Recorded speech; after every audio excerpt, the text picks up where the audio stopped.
A nossa é uma guerra mundial.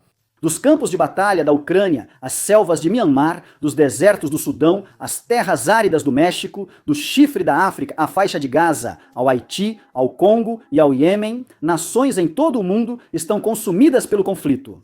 No século XXI, em um momento em que as pessoas podem viver vidas mais saudáveis, felizes e prósperas do que em qualquer outra época da história, a guerra continua. E você estaria totalmente justificado em acreditar que as coisas só estão piorando.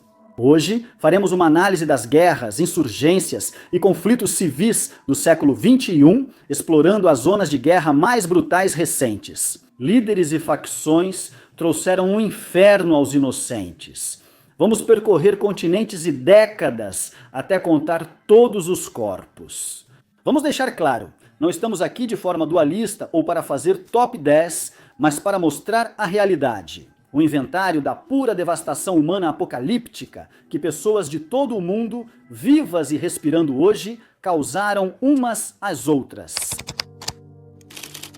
Mas antes, um pouco de organização antes de mergulharmos nas guerras do século XXI, precisamos fazer um pouco de organização e passar por algumas considerações básicas que serão importantes mais adiante. E sim, recomendamos que você fique por aqui para esta parte. Tenho certeza de que aquele botão de pular apareceu. Isso é coisa do YouTube Premium? Ainda assim, é mais interessante do que parece. Calcular o número de mortos em conflitos é complicado, especialmente ao somar todos. Isso ocorre por vários motivos. Estamos prestes a explicar. Precisamos ser precisos em nossa metodologia, então vamos explicar os motivos pelos quais, bem, confiamos nos números em que estamos confiando. A forma como decidimos quais conflitos abordar e como estamos levando em conta considerações especiais, tanto sobre conflitos individuais, quanto sobre a maneira como as guerras são travadas em geral. Se você realmente não se importa com nada disso, então pode pular para frente, mas nunca venha reclamar comigo nos comentários se você perder alguma coisa. Bem, vamos começar com a questão de quais conflitos vamos abordar, porque, infelizmente, precisamos introduzir alguns critérios de exclusão. Primeiro, vamos cobrir conflitos individuais de forma independente, em vez de discutir uma zona de conflito inteira onde podem existir conflitos sobrepostos.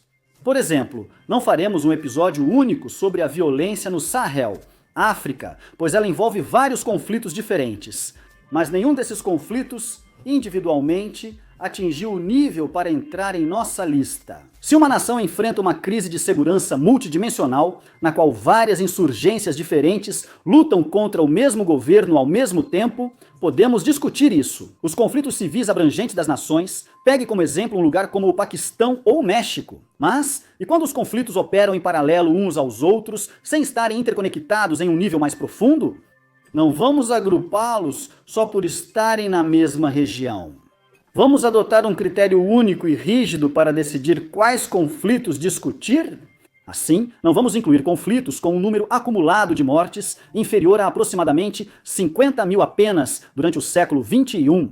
Embora passar pela lista de conflitos menores do século XXI ao redor do mundo possa ser um exercício sombriamente educativo por si só. Também aumentaria a duração deste episódio, que já é longo, para pelo menos meio-dia, e provavelmente até mais do que isso. No interesse de garantir que não façamos isso, vamos definir esse limite de inclusão em 50 mil mortes totais, militares e civis, desde 2000 conforme esse critério. Não abordaremos conflitos principalmente do século XX, que só tiveram combates menores nos anos 2000. Se esses combates nos anos 2000 não causaram mortes acima do nosso limite, inclui conflitos como as guerras civis em Angola, Argélia e Filipinas, com mais de 50 mil mortos no total. Porém, poucas dessas mortes ocorreram após o início do século. Isso levanta uma questão mais complexa que precisamos discutir. Como contamos os mortos? Na realidade, a maioria dos conflitos ao redor do mundo, tanto hoje quanto ao longo da história, não vem com um número exato de mortos. Pessoas que são mortas em áreas remotas ou em zonas de conflito de longa duração, onde é perigoso contar os mortos, ou em ambientes globais com altas taxas de decomposição, podem nunca ser contabilizadas. Forças de combate que querem controlar a percepção do conflito podem minimizar suas baixas e exagerar as perdas inimigas. Enquanto exageram mortes civis, pelos inimigos e negam tantas mortes civis causadas por suas próprias forças. Civis podem preferir enterrar seus próprios mortos em particular, ou podem temer as consequências de fornecer informações precisas àqueles que buscam documentar as fatalidades. Algumas estimativas de número de mortos consideram qualquer morte violenta causada diretamente por combatentes armados em um conflito, enquanto outras consideram um número muito maior de vítimas indiretas. Essas contagens podem incluir pessoas que morreram devido à fome, à propagação de doenças mortais ou a condições climáticas adversas às quais foram expostas enquanto estavam deslocadas. Tudo isso eles não teriam que enfrentar se não houvesse uma guerra em andamento. Organizações independentes usam métodos variados para contar mortos, e algumas vão ajustar suas métricas para garantir que não incluam acidentalmente ninguém que não tenha sido definitivamente uma vítima da guerra, enquanto outras vão ajustar suas métricas para garantir que não deixem de contar ninguém que provavelmente foi uma vítima da guerra. Vamos lidar com essas discrepâncias da melhor forma possível. Embora parte do processo dependa do nosso critério como pesquisadores, já que as distinções precisas podem não estar disponíveis. Se um número de mortos for divulgado por um Estado-nação ou ator armado envolvido no conflito, trataremos esses dados como não confiáveis, devido aos incentivos para a distorção. Faremos exceções se, em revisões rigorosas, organizações externas tiverem divulgado um número de mortos geralmente compatível. Na maioria das vezes, confiaremos no trabalho de comissões independentes e organizações externas, especialmente aquelas que enviaram equipes para coletar evidências diretas e detalhadas sobre o número de mortos. Após os fatos, isso não trará um número exato de mortos na maioria das vezes, mas fornecerá uma estimativa, devido às discrepâncias no que essas comissões encontraram e em como calcularam seus números finais. Quando tivermos uma faixa de estimativas disponível, vamos explicar qual é essa faixa. Quando for preciso ordenar esses conflitos por número de mortes, usaremos a estimativa mediana dessa faixa, para manter o episódio focado. Não vamos nos aprofundar em explicações longas sobre de onde vem cada estimativa ou como ela foi calculada. A não ser que exista alguma situação incomum que devamos tratar especificamente. Também não vamos tentar fazer nossas próprias correções quando suspeitarmos que todos os números disponíveis possam representar uma subcontagem. Há muitos casos extremos, como a guerra entre Talibã e Estado Islâmico no Afeganistão, cujas mortes reais provavelmente passam de 50 mil Daesh, mas onde simplesmente não há números concretos disponíveis. Sendo assim, vamos evitar fazer nossas próprias conjecturas e deixar essas discussões para outro momento. Em certas situações, vamos excluir estimativas de mortes confiáveis por um motivo. Quando organizações tentam medir o número de mortes indiretas em uma guerra, essas medições tendem a ser muito menos precisas. De certa forma, isso faz com que qualquer tentativa de comparar esses conflitos seja substancialmente menos confiável. Como resultado, vamos fazer uma distinção entre mortes indiretas causadas por ações concretas de uma força armada e mortes indiretas resultantes das circunstâncias mais amplas de um conflito. Se uma pessoa morre porque, digamos, ela é um civil em uma cidade sitiada onde remessas de ajuda humanitária estão sendo ativamente e deliberadamente bloqueadas por uma facção adversária, ou se ela mora no campo, onde uma facção em conflito envenena a água ou destrói plantações. Essas são as mortes que precisamos contabilizar. Mas mortes que chegam a centenas de milhares ou milhões por fome involuntária, colapso do saneamento, infraestrutura ou outras condições não causadas deliberadamente por nenhuma facção em um conflito. Esses números de mortes não serão nossa base. Para os fins deste episódio, vamos mencionar quando esses números muito altos de mortes indiretas aparecerem, mas eles não serão considerados em nosso ranking final. E falando sobre a nossa contagem final, aquela que, bem, vamos produzir como uma lista dos conflitos mais mortais do século XXI, estamos indo em direção aos conflitos mais mortais, considerando o número total de mortes, não a proporção da população morta. Em alguns casos, pode fazer sentido medir a verdadeira gravidade de um conflito com base na proporção da população pré-guerra que morre. Veja a guerra em Gaza. Segundo o Ministério da Saúde local, cerca de 6% da população de Gaza antes da guerra já morreu. Em outros conflitos, no entanto, esse percentual será bastante baixo, porque o conflito ocorre em um lugar com uma população total muito grande. E o que não queremos fazer é subestimar a devastação humana nesses campos de guerra.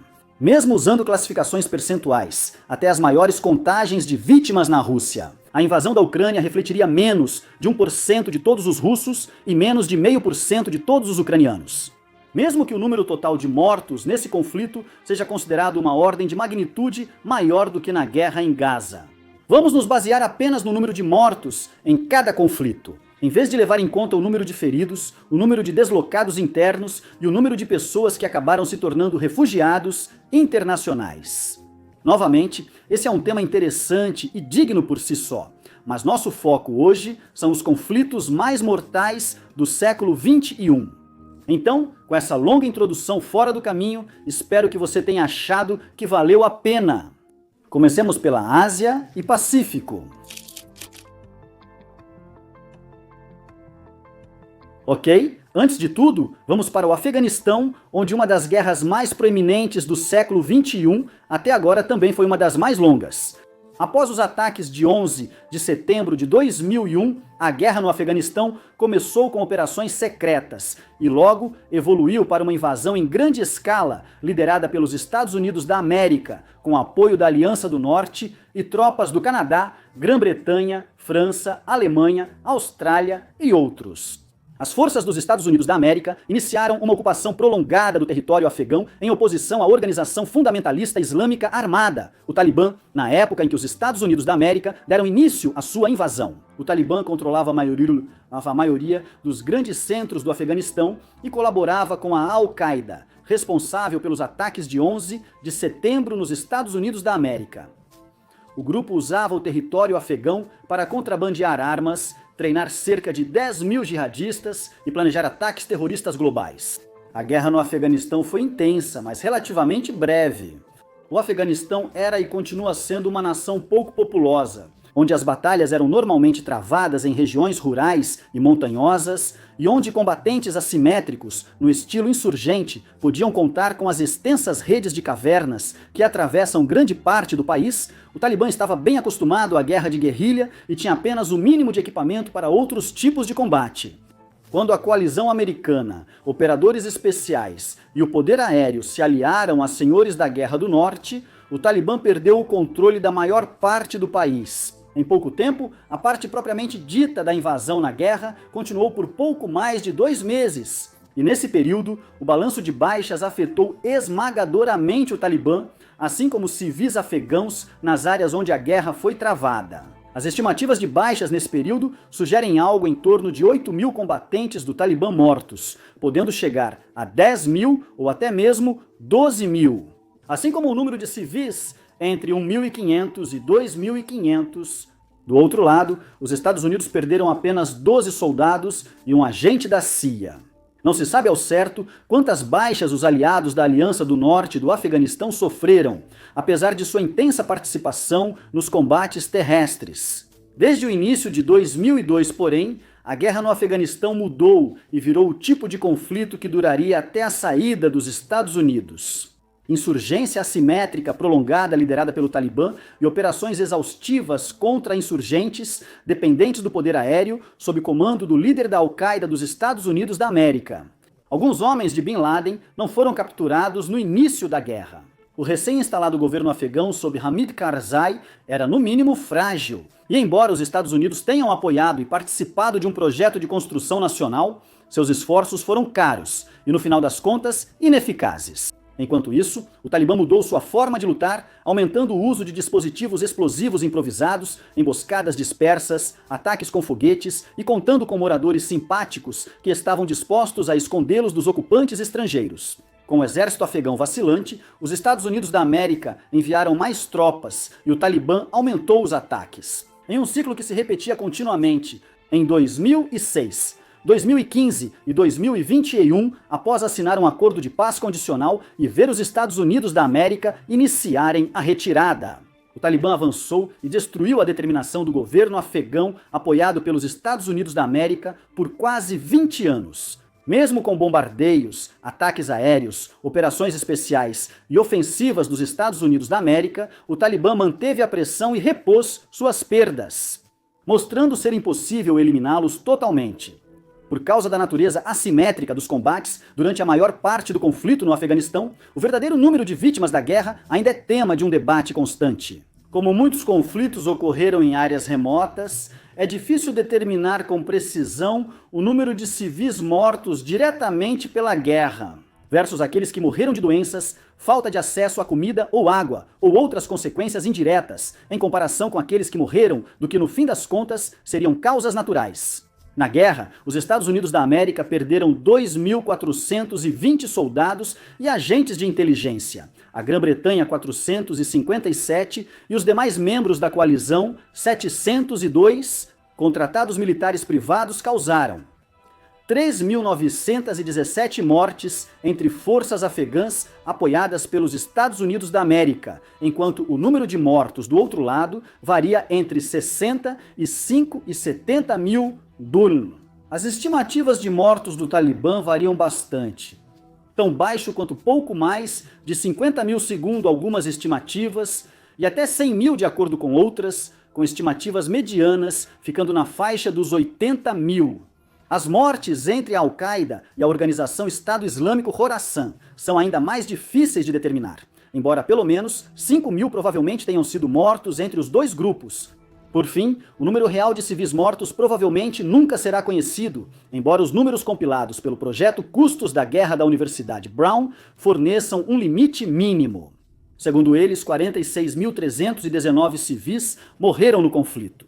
Em 2015, o projeto estimou que mais de 360 mil civis já poderiam ter morrido por causas indiretas. Somando esses números, encontramos um total aproximado de mortes de cerca de 202 mil pessoas de todos os lados durante o conflito. Vale lembrar que esse número provavelmente está subestimado e não inclui quem morreu após colaborar com os Estados Unidos da América durante a guerra, depois que o Talibã retomou o controle em 2021.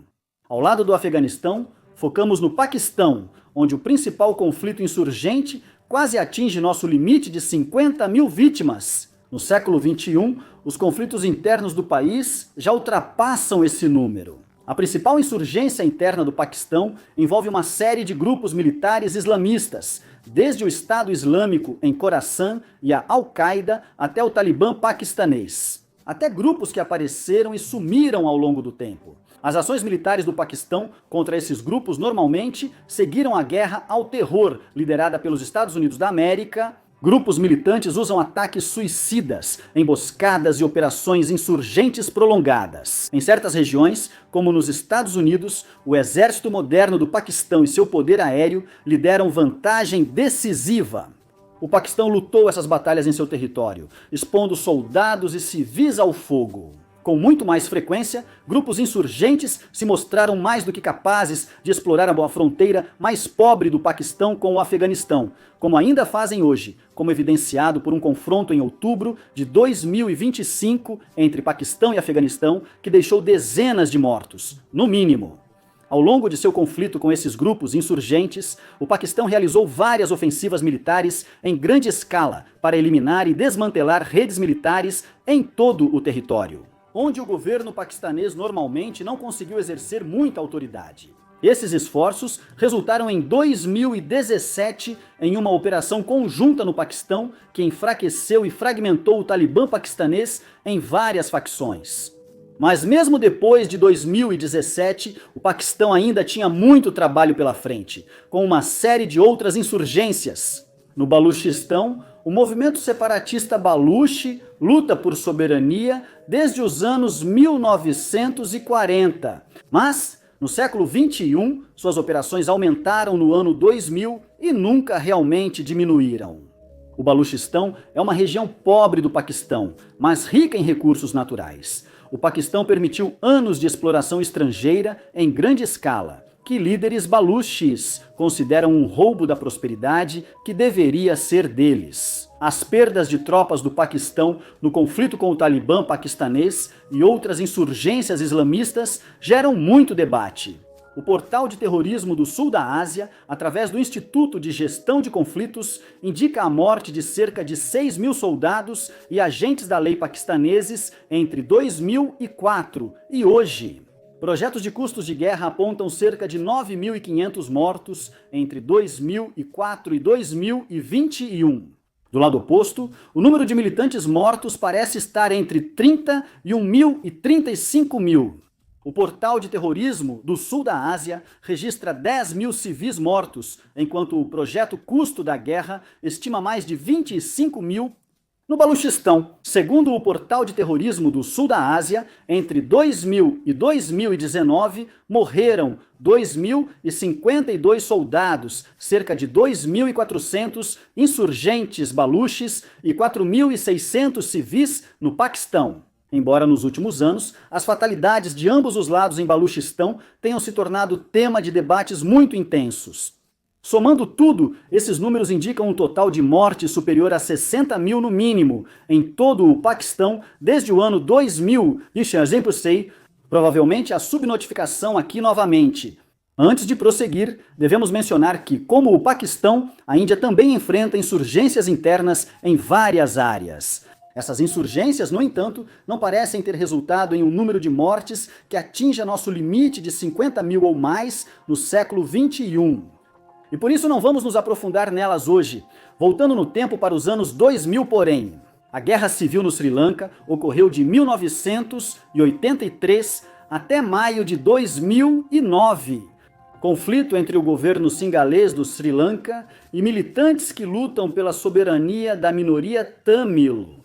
A Guerra Civil já tinha ceifado dezenas de milhares de vidas até o início do século XXI. Desde 2000, especialmente na quarta e última fase da guerra.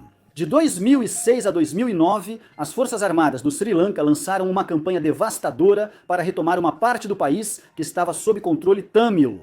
Após anos de resistência, as nações, os rebeldes Tamil, demonstraram habilidade para lançar grandes ataques contra alvos militares, assim como as Forças Armadas contra eles, criando um estilo único de combate. Foi uma mistura de guerrilha, batalhas terrestres e escaramuças aéreas e navais, nas quais os rebeldes mostraram alguma capacidade de enfrentar o governo.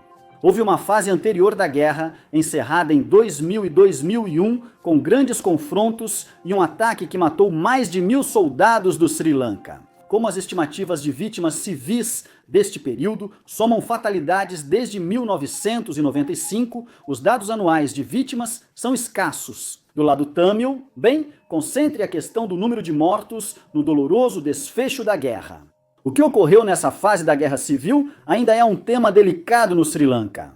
Segundo o governo do país, 6.261 soldados foram perdidos. Segundo observadores internacionais, estima-se que a insurgência Tamil perdeu entre 15 mil e 22 mil combatentes no mesmo período. O destino dos civis tâmeis ficou ainda mais difícil de identificar após o fim da guerra. O governo do Sri Lanka se recusou repetidamente a informar o número exato de vítimas civis. Até que a mídia internacional acabou descobrindo que o país registrou oficialmente 9.000 mortes de civis durante a fase final da guerra. No entanto, de acordo com um relatório das Nações Unidas de 2011, uma coleção de relatos locais confiáveis levou a contagem de mortos a incluir até 40 mil pessoas. Civis podem ter sido mortos no ano seguinte. Outro relatório da Organização das Nações Unidas para a Circulação Interna apontou que até 70 mil mortes de civis eram uma possibilidade distinta. Novamente, esses são números de mortes apenas dos últimos 3 anos de guerra, com alguns relatos sugerindo que até 20 mil pessoas podem ter morrido apenas nas últimas semanas. Até hoje, o governo do Sri Lanka bloqueou qualquer tentativa de iniciar investigações independentes sobre o fim da guerra. Não foi possível determinar o número exato de vítimas civis do governo ou quantas pessoas desapareceram de forma encoberta por governo e rebeldes. No mínimo, uma análise independente dos dados da fase final da guerra indicaria mais de 60 mil mortos apenas nesses 3 anos, de 2006 a 2009. Mesmo assim, há razões para crer que esses números estão subestimados. Agora, indo para o presente, vamos à guerra civil atual em Myanmar. conflito multidimensional que fragmentou o país em áreas sob controle do governo e redutos rebeldes autônomos. Myanmar é um dos países mais diversos etnicamente do mundo, com vários grupos buscando autonomia e autodeterminação. O país nunca viveu paz total e nacional desde sua independência em 1948, mas após um golpe do poderoso exército de Myanmar, o Tatmadaw pôs fim a uma década de governo civil em 2021 o país. Muitas milícias étnicas de autodefesa então se uniram além de conflitos entre si, houve uma rebelião popular que levou jovens das cidades ao interior para pegarem armas. Nos anos seguintes, a Aliança Rebelde de Myanmar foi eficaz nas áreas menos populosas, tomando tanto território que, em meados de 2023, o governo de Myanmar conseguia exercer controle sobre menos da metade do território nacional. Ainda assim, os rebeldes avançaram com grandes ofensivas, tomando capitais regionais e bases militares importantes. Desde então, o conflito se acalmou um pouco. Os rebeldes capturaram tudo o que puderam, sem munição pesada ou maior coordenação. Eles perderam o ímpeto e, desde então, tiveram perdas limitadas em algumas áreas, enquanto o restante do conflito permanece em impasse. Porém, com o fim da guerra incerto, nem rebeldes nem o regime militar têm força para controlar todo o país. Como resultado dos combates em andamento, o número de mortos em Myanmar deve aumentar em pelo menos mais alguns milhares, até que esse conflito chegue ao fim. Já está claro, porém, que o impacto foi catastrófico, com um número de mortos que supera em muito o nosso limite para discussão neste episódio. Segundo a ACLED, as mortes já passam de 85 mil até agora. Embora, como o regime militar e muitos dos grupos rebeldes de Myanmar não acompanhem cuidadosamente nem divulguem ao mundo o número de suas baixas, esses números podem estar bastante subestimados. As Nações Unidas relatam números parecidos e destacam que mais de 3 milhões foram deslocadas em Myanmar, desde o golpe de 2021. É ainda mais difícil calcular o total de civis mortos nos combates devido ao terremoto devastador deste ano. Junto à violência por genocídio em partes do país, há mortes de pessoas presas em condições de escravidão moderna em centros de golpes em outros lugares. Mas, no mínimo, bem mais de 6 mil civis morreram como resultado dessa violência, sem contar aqueles que morreram na periferia do conflito. Antes de cruzar o Pacífico, precisamos comentar sobre o conflito em nossa última parada na Ásia. Na Papua, região da Indonésia também chamada Nova Guiné Ocidental. Este é um daqueles raros conflitos em que, embora o número de mortes que conhecemos seja relatado apenas em dezenas ou centenas a cada ano, especialistas acreditam que o número real é bem maior. As estimativas deles, embora sejam pouco confiáveis, tendem a variar desde dezenas de milhares, na faixa mais baixa, até mais de 30 mil talvez, até 40 mil ou até mais, no limite máximo absoluto. Segundo a estimativa de um pesquisador externo em 2007, os limites confiáveis eram entre 10 mil e 30 mil. O conflito ocorre desde 1962. Não há dados suficientes para afirmar isso com certeza. Isso deve entrar na lista, considerando o limite de 50 mil mortes desde 2000. Mas ao contrário dos outros conflitos de hoje, as circunstâncias são tão vagas que só precisamos mencioná-lo. Quanto ao motivo dos números serem tão imprecisos, isso é resultado de vários fatores sobrepostos ao mesmo tempo. Papua é um local remoto, com florestas densas, sem entrar em detalhes gráficos. A densa e úmida selva, cheia de insetos e pequenos animais, faz com que corpos desapareçam antes de serem contabilizados, mesmo quando contados. Este é um lugar com pouquíssimo acesso ao mundo exterior, especialmente nas zonas rurais. O terreno é muito difícil de navegar e poucos forasteiros tentam buscar perspectiva. Este é um dos últimos lugares restantes na Terra onde expedições ecológicas podem entrar, com a expectativa de que, quando partirem, poderão dar os nomes de sua escolha a várias novas espécies de animais e plantas que descobriram. A Indonésia, força ocupante no conflito, é muito discreta sobre suas ações e impõe controles rígidos de mídia, não só sobre o que pode ser noticiado, mas também quem pode viajar à zona de combate. como resultado de décadas e mais décadas em que o conflito foi obscurecido pela névoa da guerra. A maioria das agências internacionais nem se dá o trabalho de designar alguém para monitorar isso, enquanto os veículos indonésios, neste momento, simplesmente já sabem como é. Sabemos que o conflito deve esquentar novamente em 2025. O novo líder da Indonésia, Prabowo Subianto, está ansioso para atuar em operações de contra-insurgência e já tem experiência nisso. Enquanto os interesses de investidores estrangeiros, ávidos pelos recursos naturais da Papua, incentivam o exército indonésio a começar a isolar partes da zona de conflito. Especialistas em direitos humanos apontam que os combates na Papua se intensificaram desde que Prabowo assumiu, pois o exército indonésio enviou milhares de soldados extras para o conflito, incluindo muitas unidades dispostas a cometer atrocidades contra civis assim que anoitece, sem dados concretos para isso. Não poderemos incluir o conflito na Papua na avaliação final. No mínimo, devemos reconhecer essa crise em uma zona de conflito que o mundo não consegue ver. As Américas. Da Ásia, atravessamos o Oceano Pacífico até as Américas, onde não há lugar melhor para começar do que na nação do México. Durante grande parte do século XX, desde a demanda por álcool ilegal na lei seca dos Estados Unidos da América, o México foi um local ideal para operações organizadas de produção e tráfico de drogas. Lá, cartéis e sindicatos do crime passaram décadas aproveitando-se de um governo federal relativamente fraco. Zonas rurais, propícias à produção de drogas e quase nenhuma responsabilização de líderes locais corruptos. Apesar de dezenas de milhares de mortes no México devido ao tráfico de drogas desde o século XX, a guerra assimétrica contra as drogas atingiu seu auge atualmente. Começando com a Operação Michoacán, em 2006, ordenada pelo presidente Felipe Calderón, no estado central de Michoacán, a operação representou a maior ofensiva militar anticartel no México até aquele momento.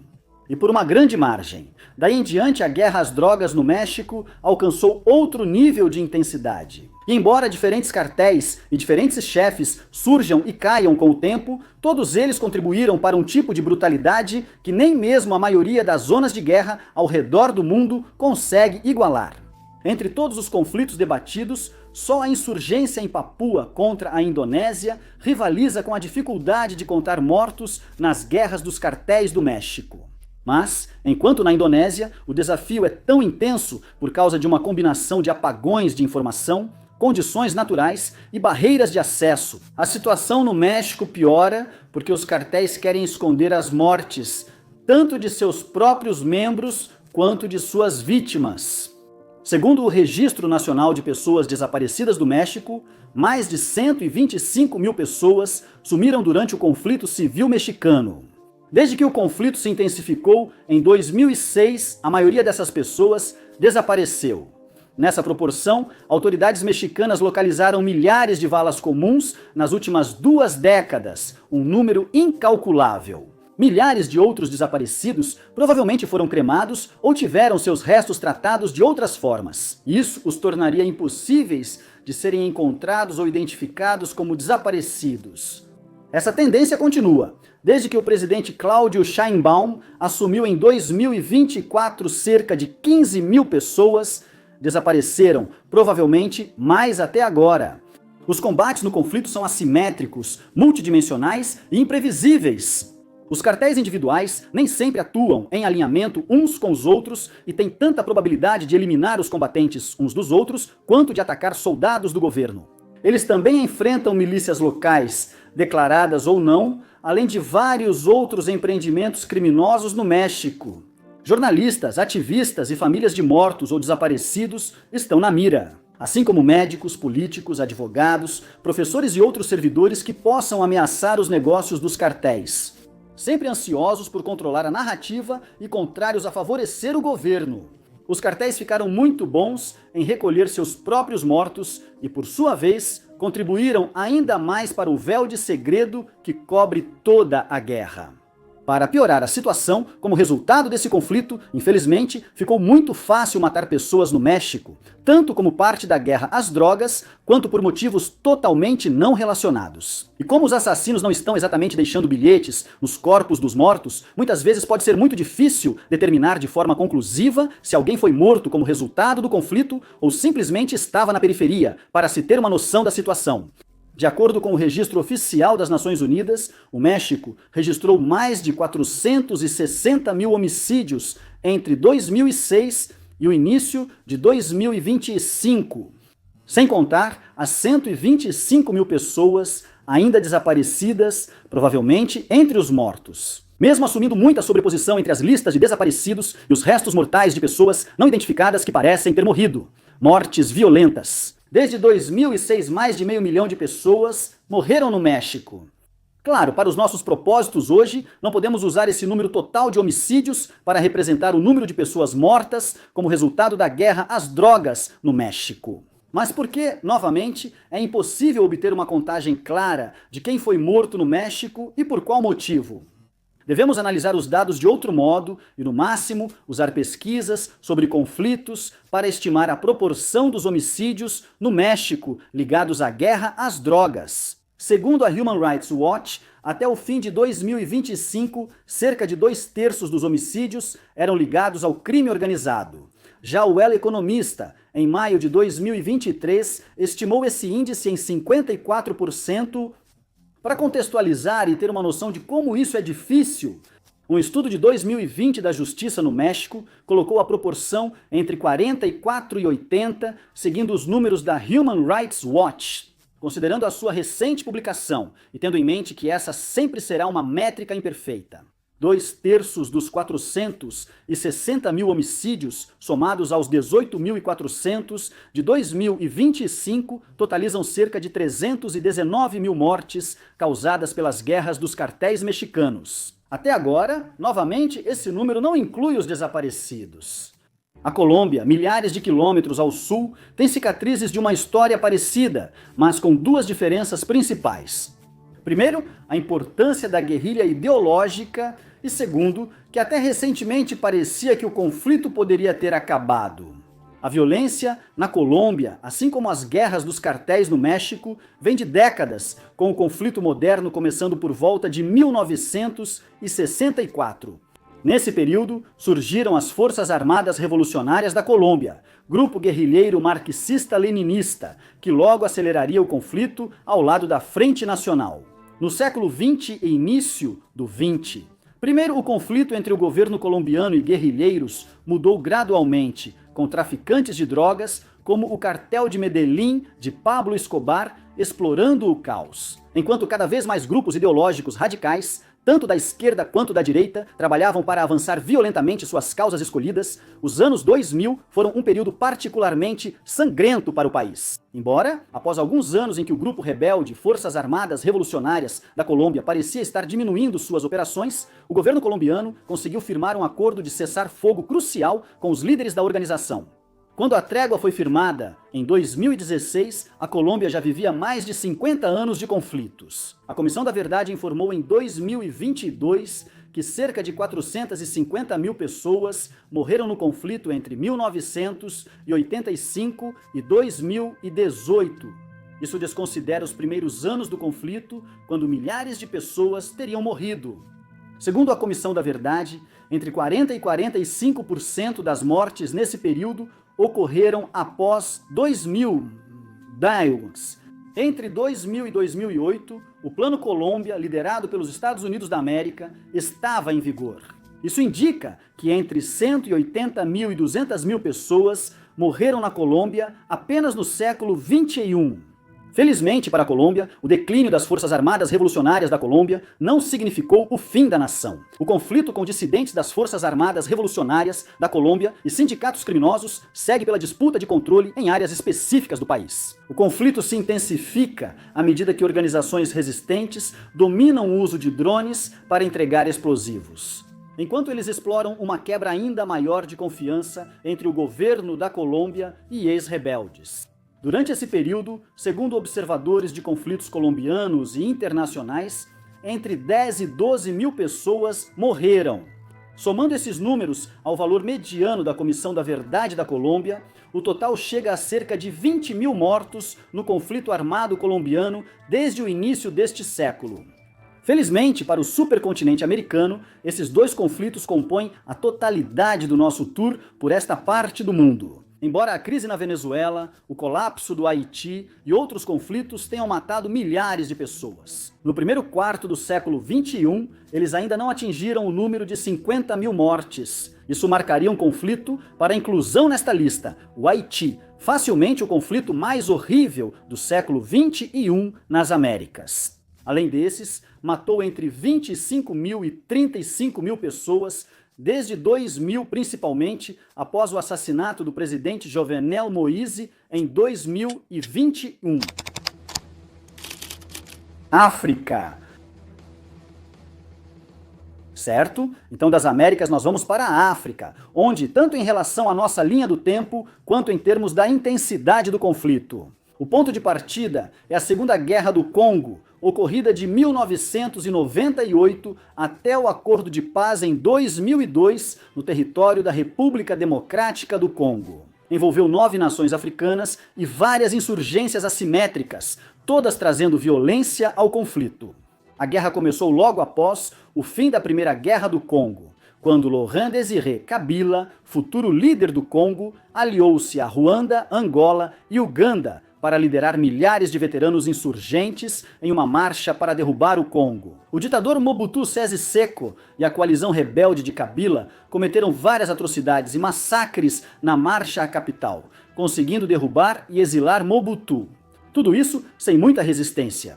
Mas, após pouco mais de um ano com Kabila assumindo o papel de ditador, sua relação com Ruanda e Uganda se rompeu. E temendo tanto nova onda de violência étnica, quanto perder sua influência. Os Congos, 2 pequenos vizinhos, apoiaram uma rebelião e acusaram Kabila de tentar iniciar um genocídio. Nos 5 anos seguintes, o Congo e aliados africanos lutaram contra rebeldes apoiados por Ruanda e Uganda em uma guerra de avanços e recuos.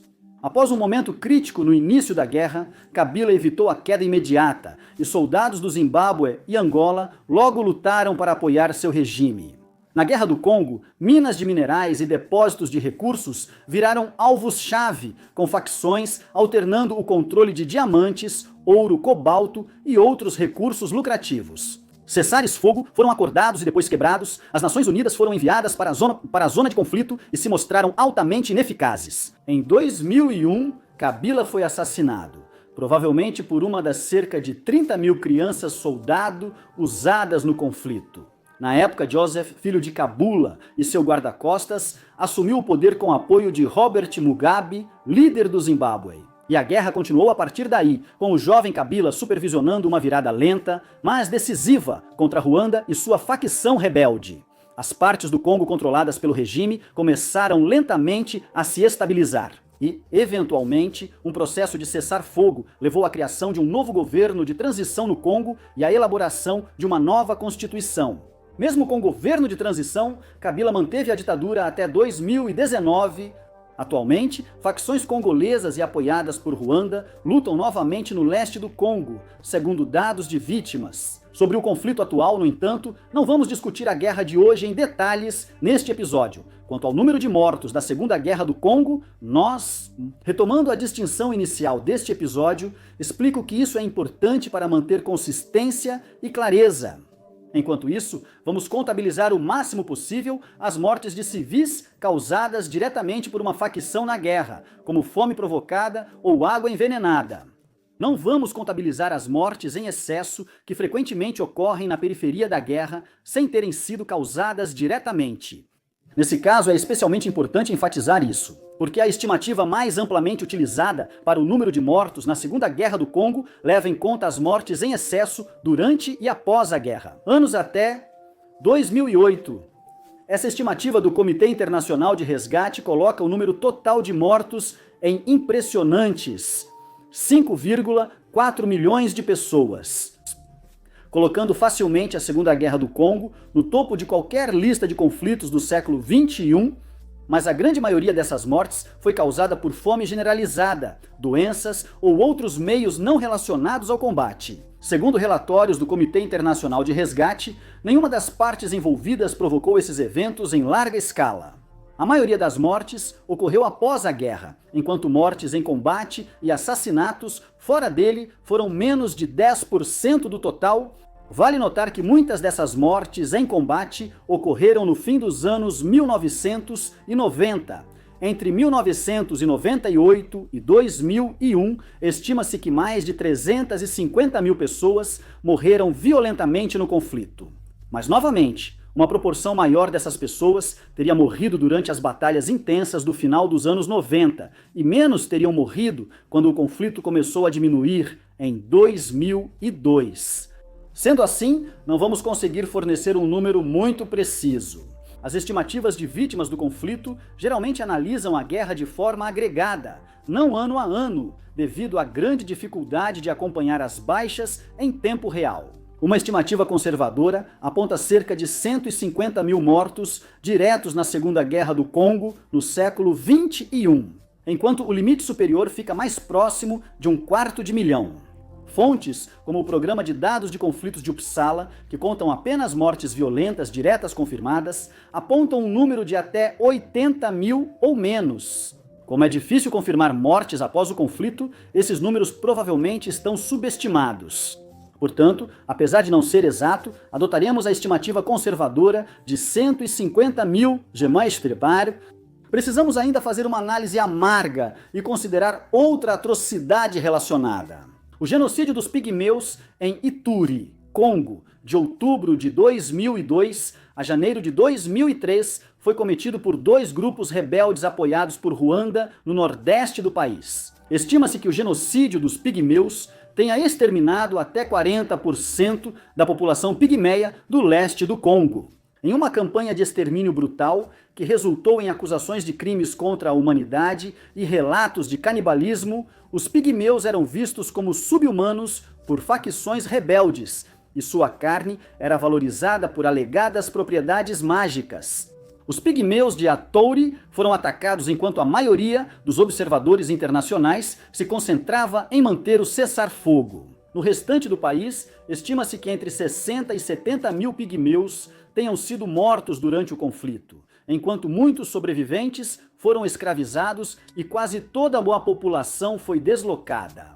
Somando esses mortos ao total anterior, atingimos entre 210 e 220 mil mortes por meios violentos. Durante os anos do século XXI da Segunda Guerra do Congo, é provável que o número de mortos seja ainda maior. Mas, infelizmente, o material de referência sobre esse conflito não é suficiente para sustentar uma estimativa mais alta com qualquer nível de precisão.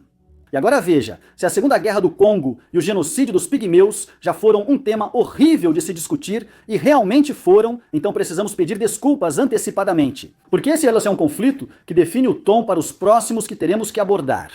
Porque a partir do Congo, bem, vamos passar para o segundo. A Guerra Civil da Libéria ocorreu entre a primavera de 1999 e o verão de 2003. Como no Congo, esse conflito surgiu logo após a Primeira Guerra Civil da Libéria, 1989 a 1997, evento devastador. O conflito anterior causou cerca de 20 mil mortes, uma em cada 17 pessoas da população pré-guerra, em batalhas com graves violações de direitos humanos. A guerra acabou com a ascensão do presidente Charles Taylor, que com apoio da Líbia orquestrou o conflito para derrubar o antecessor. Infelizmente, Taylor e seus combatentes já tinham o hábito de praticar torturas e massacres incompreensíveis. E que Taylor venceu sua campanha presidencial com o slogan "Ele matou minha mãe, matou meu pai, mas eu vou votar nele". Realmente, não deveria ser surpresa que a situação na Libéria continuaria terrível. Mas Charles Taylor não era apenas um déspota em casa, na Libéria. Em vez disso, ele rapidamente fez questão de apoiar insurgências em países vizinhos. E, em uma resposta que um líder mais sensato poderia ter previsto, esses países vizinhos então passaram a apoiar insurgências para combatê-lo. Esses insurgentes, lutando em uma coalizão liderada pela apropriadamente chamada Organização dos Liberianos Deslocados, organizaram uma invasão do país a partir da vizinha Guiné, que despejou dinheiro e equipamentos militares na ofensiva rebelde. Taylor respondeu mobilizando as forças armadas e várias facções de milícias leais e semi-leais. E a Libéria rapidamente mergulhou no caos mais uma vez. Em uma ofensiva lenta e desgastante, os rebeldes da Libéria chegaram aos arredores da capital após 3 anos, mas seu avanço perdeu força e começou a recuar.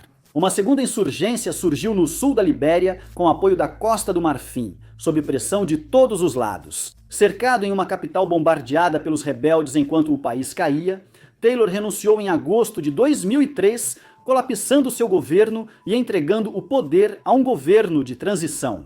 A Segunda Guerra Civil da Libéria ficou mais conhecida por sua brutalidade do que pelo número de mortos, com crianças soldado tornando-se uma presença constante no conflito em ambos os lados. Frequentemente, tornam-se viciadas em cocaína e outras drogas por ordem de superiores militares para manter o controle, em parte devido à grande devastação causada pela Primeira Guerra Civil do país. A segunda vez veio com um número de mortos muito menor, estimado em cerca de 50 mil combatentes e civis em comparação com aquele número de 200 mil durante o conflito anterior.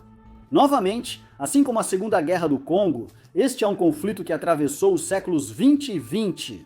Primeiro, porém, a maioria dos combates, inclusive os mais intensos, ocorreu a partir de 2000. Assim, bem, considere que o número de mortos deste conflito no século XXI é apenas um pouco menor do que o total geral de mortes.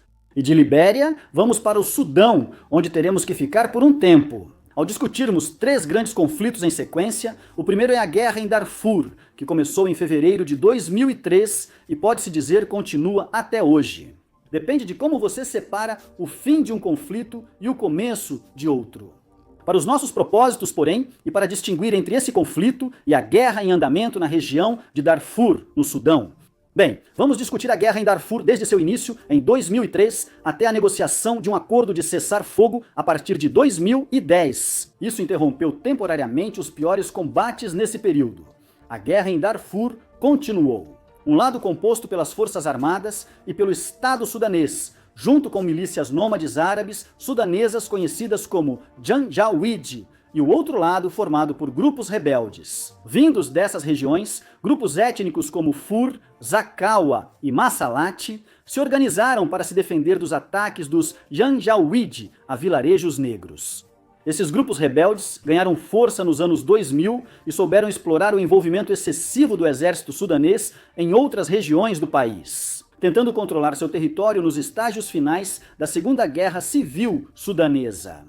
Mas, embora os rebeldes em Darfur tenham conseguido driblar o exército sudanês em terra, suas impressionantes vitórias iniciais acabariam sendo sua ruína. O governo sudanês, ao invés de reprimir sozinho a resistência de Darfur, apoiou as milícias Janjaweed, fornecendo suporte aéreo sempre que possível.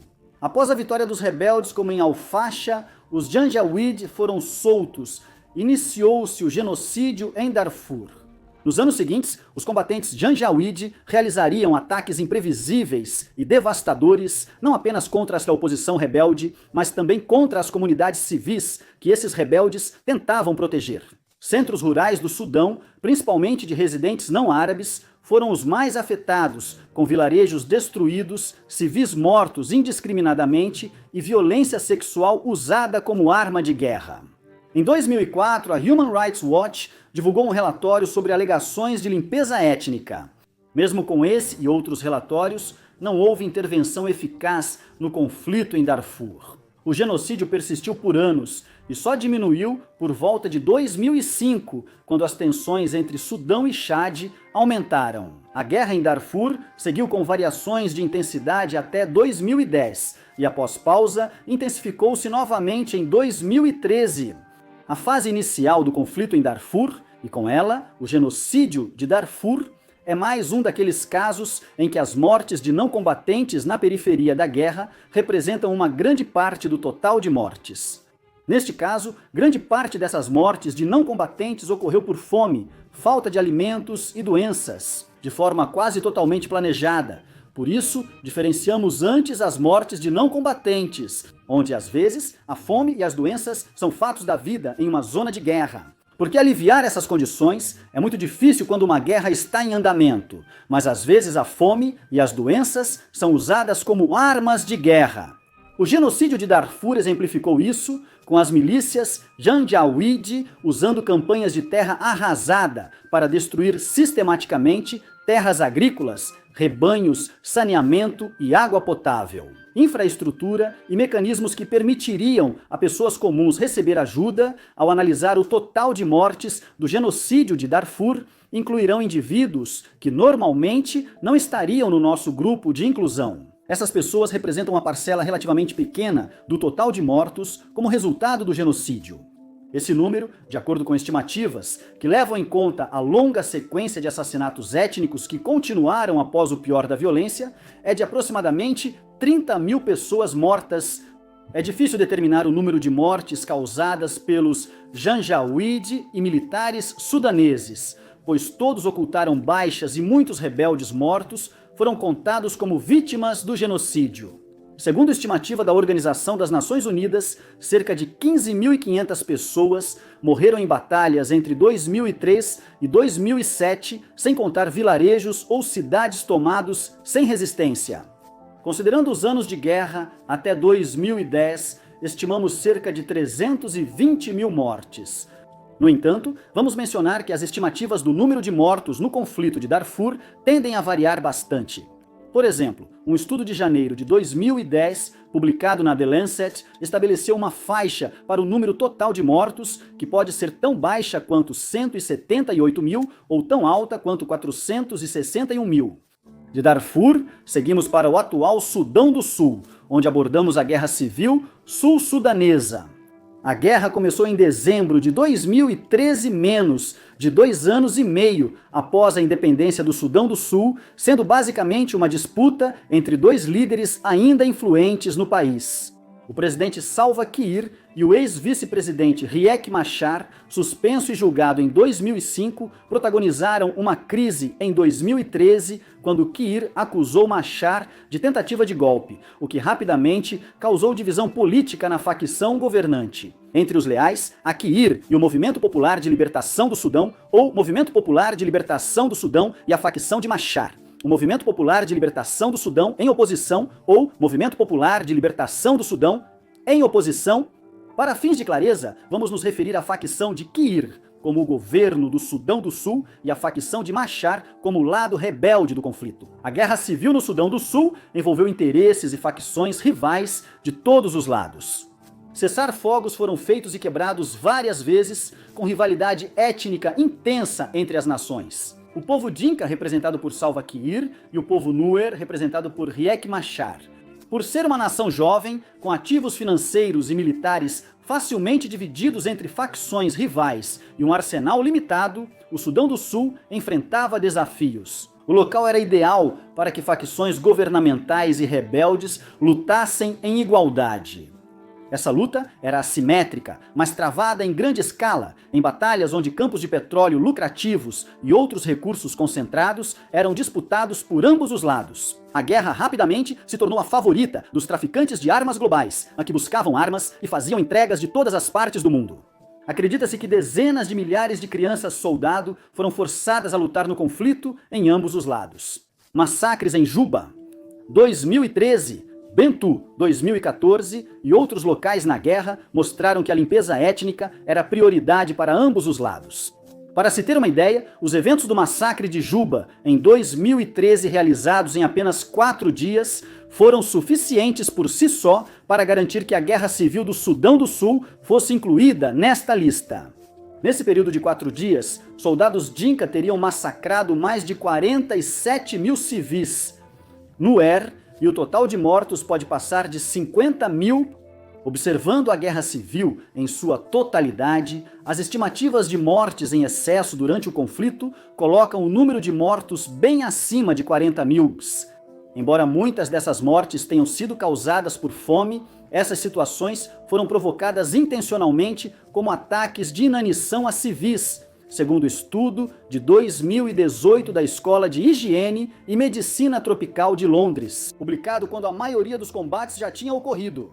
Uma estimativa conservadora do número de mortos naquela época era de 383 mil, sendo 190 mil dessas mortes diretamente atribuídas a atos de violência. Considerando a queda da violência após 2018, nossa estimativa de mortes se alinha à maioria dos números do conflito, cerca de 40 mil Jesus. Devemos lembrar que esse número provavelmente está subestimado. Para concluir sobre os conflitos no Sudão, é preciso destacar a atual guerra civil, conflito entre o regime militar do Sudão e seu ex-aliado, uma organização paramilitar conhecida como Forças de Apoio Rápido, discretamente apoiada pelos Emirados Árabes Unidos e secretamente apoiada por uma impressionante variedade de outros governos mundiais. As Forças de Apoio Rápido controlam grande parte de Darfur, enquanto as Forças Armadas Sudanesas dominam Khartoum e o leste do país. O conflito começou em 2023, após um golpe militar no Sudão em 2021, com apoio das Forças de Apoio Rápido. Mas então começaram a tentar reforçar sua posição política em relação às forças de apoio rápidos, com a disputa pelo compartilhamento de poder resultante, que acabou se transformando em uma guerra em grande escala. O conflito viu tanto as forças de apoio rápido quanto as forças armadas sudanesas realizarem grandes ofensivas militares usando equipamentos militares pesados e tecnologia moderna de drones. Enquanto as batalhas pela capital do Sudão, Khartoum, fizeram com que ela ficasse sob controle das forças de apoio rápido por meses, antes de ser finalmente retomada pelas forças armadas sudanesas, as Forças Armadas Sudanesas transferiram sua sede real de poder para Porto Sudão, na costa do Mar Vermelho, enquanto as Forças de Apoio Rápido concentraram seus esforços em consolidar o controle sobre a região de Darfur. Crucialmente, as Forças de Apoio Rápido sucedem diretamente às milícias Janjaweed do genocídio de Darfur, assumindo o controle de territórios com a clara intenção de realizar uma limpeza étnica nessas terras e terminar o trabalho iniciado por seus pais e tios Janjaweed.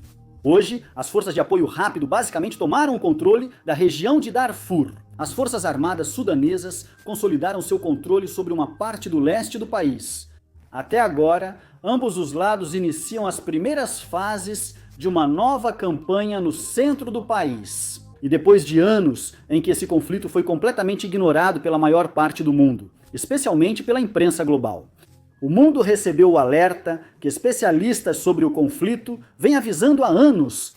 Isso é a limpeza étnica de Al-Fasha, após cair sob controle das Forças de Apoio Rápido em outubro de 2025. Calcular o número de mortos na Guerra Civil do Sudão é notoriamente uma tarefa complicada devido a uma combinação de coleta de dados incompleta. A guerra é ocultada internacionalmente tanto pelas Forças de Apoio Rápido quanto pelas Forças Armadas Sudanesas, com poucos observadores externos na área de conflito.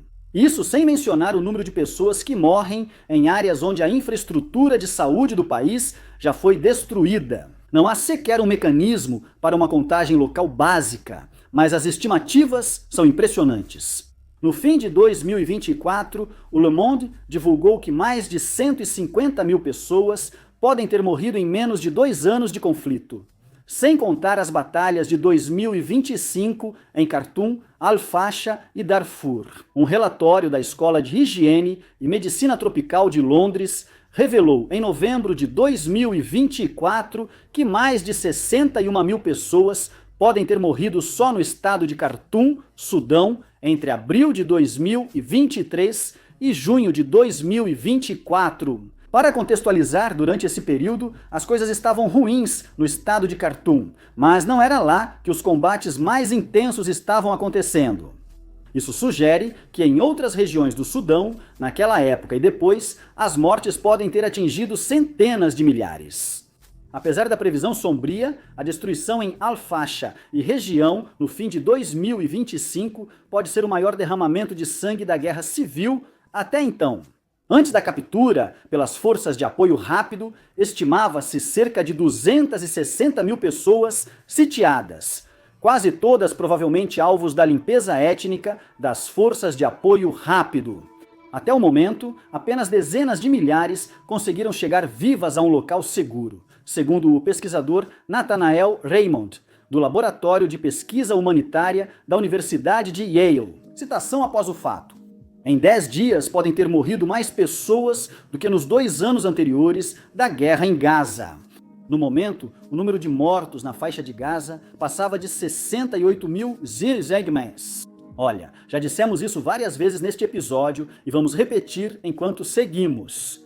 Em muitos desses conflitos, é provável que o número de mortos esteja subestimado. Mas esse problema é pior para a guerra civil em andamento no Sudão do que para qualquer um dos outros conflitos que vamos discutir, devido à absoluta falta de informações confiáveis vindas do Sudão. Hoje, vamos considerar entre 175 mil e 450 mil mortos, baseando-nos em diferentes estimativas após a captura de Al-Fasha pelas RSFS. Para ser cauteloso, vamos considerar cerca de 250 mil, usando a mediana das estimativas de especialistas antes e após a queda de Al-Fasha, ajustando pelo número adicional de mortos após a captura. E se o número real de mortos no Sudão hoje fosse o dobro ou triplo?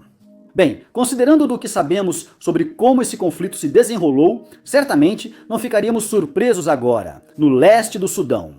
Precisamos falar sobre a nação da Somália, onde uma guerra civil vem acontecendo de uma forma ou de outra desde a década de 1980. No século XXI, os conflitos civis da Somália ocorreram em um país já visto como Estado falido pela maioria do mundo. Após eventos decisivos, como a Batalha de Mogadíscio, os piores episódios de violência moderna surgiram em momentos cruciais. A invasão da Etiópia em 2006, a ascensão e o ressurgimento do Al-Shabaab no final dos anos 2000. Nos últimos anos, o país tem registrado combates menos intensos em várias frentes, seja entre governo federal e estados separatistas na Somália, entre esses próprios estados, Al-Shabaab contra milícias locais, Estado Islâmico ressurgindo ou combates com sindicatos do crime e gangues de piratas. Mesmo assim, ainda estamos deixando de fora alguns elementos do conflito, porque, sinceramente, simplesmente não temos tempo para abordar tudo. O pesadelo de segurança interna da Somália. Justiça, realmente.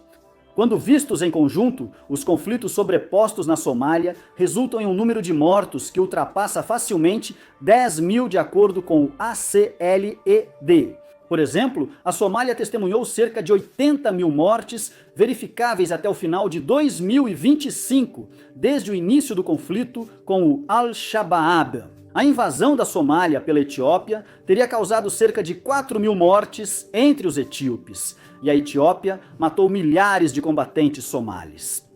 Com números subestimados, uma organização não governamental de Mogadíscio estimou no fim de 2008 que ao menos 16.200 civis morreram. O Estado Islâmico na Somália matou várias centenas de pessoas e também sofreu centenas de baixas. Ele próprio e o conflito separado, mas interrelacionado, de Lassanod, no norte da Somália, provavelmente deixaram milhares de mortos, embora números precisos sejam extremamente difíceis de obter. Somando todas essas estimativas, o total de mortos na Somália desde 2000 ultrapassa 110 mil, sem contar as muitas pequenas escaramuças e confrontos que aconteceram durante esse mesmo período, devido à baixa qualidade dos registros e ao desinteresse em relatar números precisos de mortos na guerra em todo o país. Esperamos que o número real seja novamente maior do que mencionamos. Para referência, as maiores estimativas apontam mais de 1 milhão de mortes nos conflitos modernos da Somália desde 1991. Mas o último conflito africano da nossa lista talvez tenha sido o mais devastador. A Guerra do Tigré ocorreu entre a Etiópia e uma facção rebelde do povo tigré. A Frente de Libertação do Povo do Tigré, lutou por 2 anos, de 3 de novembro de 2020 a 3 de novembro de 2022. A Guerra do Tigré viu a Frente de Libertação do Povo do Tigré lutar não apenas contra as forças do governo etíope, mas também contra o exército do país vizinho, a Eritreia. A Etiópia seguia rumo à guerra desde 2012, após a morte de Meles Zenawi, líder do Tigré e fundador da Frente de Libertação do Povo do Tigré, enquanto era primeiro-ministro. Após anos de descontentamento com o sucesso do Tigré, os tigrinos viram Abiy Ahmed assumir o comando da Etiópia e rapidamente encerrar um conflito de 20 anos com a Eritreia, antiga rival da Frente de Libertação do Povo do Tigré, Depois que assumiu o poder, Abiy Ahmed rapidamente começou a consolidar o controle. Após a Frente de Libertação do Povo do Tigré tentar realizar eleições próprias no Tigré em setembro de 2020, a crise constitucional fez Etiópia e Eritreia começarem a reunir forças para a possível operação, tentando reduzir a influência do Tigré. Para recuperar o controle, a Frente de Libertação do Povo do Tigré atacou um quartel-general militar etíope, iniciando a guerra. Nincher a guerra. Logo após o início do conflito, ambos os lados deixaram claro o tipo de guerra que pretendiam travar. Dias após o ataque inicial, combatentes leais à Frente de Libertação do Povo do Tigré massacraram mais de 600 civis, principalmente da etnia Amhara, na cidade de Maikadra. Dias depois, a milícia Amhara Fano massacrou quase 100 tigrinhos. Combatentes Amhara se aliaram aos governos da Etiópia e Eritreia. E logo, os tigrinhos unificaram suas várias submilícias nas forças de defesa do Tigré e lançaram uma campanha de guerrilha assimétrica a partir das montanhas da região do Tigré. Forças de todos os lados seguiram com massacres. A Eritreia invadiu parcialmente o Tigré. Com o apoio de uma população local solidária, indignada com crimes de guerra contra seu povo, as forças tigrinhas arrastaram seus adversários para uma longa guerra de atrito. Os Oromo, outro grande grupo étnico, também entraram na luta com os Tigré. E, eventualmente, grupos rebeldes suficientes se juntaram à luta, permitindo que os Tigré liderassem a criação de uma nova coalizão rebelde. No fim de 2021, a maré virou e ambos lados fizeram cessar fogo. Até um período de 3 meses de combates intensos na segunda metade de 2022, quando Etiópia, Eritreia e Fano atacaram os tigrinhos em várias frentes, com campanhas aéreas devastadoras. De acordo com fontes globais que relataram os combates na época, o número de mortos na Etiópia pode ter chegado a dezenas de milhares a cada semana, com uma estimativa de um especialista regional baseado em Oslo, sugerindo que 10 mil pessoas ou mais podem ter sido mortas em um período de tempo inferior a 1 mês. Após o conflito, fontes internacionais concordaram que foi uma das guerras mais mortais do século XXI, até aqui, segundo um grupo de pesquisa da Universidade de Ghent. Massacres, ataques indiscriminados e fome em áreas disputadas podem ter causado entre 30 mil e 40 mil mortes de civis, além de 20 mil a 30 mil combatentes mortos de todos os lados do conflito. Autoridades etíopes tentaram minimizar o total geral, embora seja realmente significativo que suas estimativas minimizadas ainda fiquem na faixa de 8 mil a 10 mil e os seus, o Gão. Vários anos depois da guerra, a maioria dos especialistas concorda que o número está entre 350 mil e 600 mil pessoas mortas, com o número real provavelmente mais próximo do limite superior. No rescaldo, todos os lados foram examinados por cometerem o que parece ter sido um volume incrível de crimes de guerra, incluindo o uso de tortura, violência sexual e execuções indiscriminadas ou extrajudiciais. Em todas as direções, ao mesmo tempo, é uma tentativa coletiva da Etiópia, Eritreia, Fano e aliados de perpetrar genocídio contra os tigríneos. Os atos de limpeza étnica dos tigríneos contra os Amhara também não podem ser ignorados, assim como a forte, embora menos comum, repressão contra os Oromo. Talvez o pior de tudo, as últimas notícias até o momento em que escrevo sugerem que essa guerra pode recomeçar em breve, com informações da região de Afar, na Etiópia, indicando que as forças de Tigré tomaram várias aldeias e foram alvo de ataques de drones pelo governo etíope. Europa e Oriente Médio. Então, saindo da África, passamos para a fase final do nosso sombrio tour mundial. Europa e Oriente Médio. Bem, vamos começar pela Europa, onde temos 2 conflitos a considerar, e para a surpresa de absolutamente ninguém, ambos envolvem a Rússia. O primeiro desses conflitos foi a Segunda Guerra da Chechênia, dividida em 2 fases. Invasão russa em larga escala na Chechênia, de agosto de 1999 a abril de 2000, seguida por quase 9 anos de insurgência assimétrica. Os combates mais intensos da guerra ocorreram nos últimos meses de 1999, incluindo o cerco a Grozny. Durante esse período, os senhores da guerra da Chechênia sofreram várias derrotas, e a Rússia conduziu quase uma década de campanha para eliminar a insurgência chechena. Que estamos abordando hoje, como provavelmente já ficou óbvio, já que estamos chamando esse conflito de Segunda Guerra da Chechênia. Após a queda da União Soviética, ocorreu a Primeira Guerra da Chechênia, quando o país buscou sua soberania em vez de integrar-se à Rússia. Essa guerra terminou em 1996, com uma estimativa de 30 mil a 100 mil pessoas mortas ao longo do conflito, incluindo um provável número de civis mortos acima de 40 mil. Após o conflito, a Chechênia ficou dividida entre vários senhores da guerra e manteve seu espírito independente, apesar da instabilidade. Nas semanas que antecederam o início da Segunda Guerra, um importante senhor da guerra checheno, chamado Shemil Basayev, liderou uma invasão fracassada à vizinha Daguestão e foi acusado de uma série de atentados à bomba em blocos de apartamentos russos.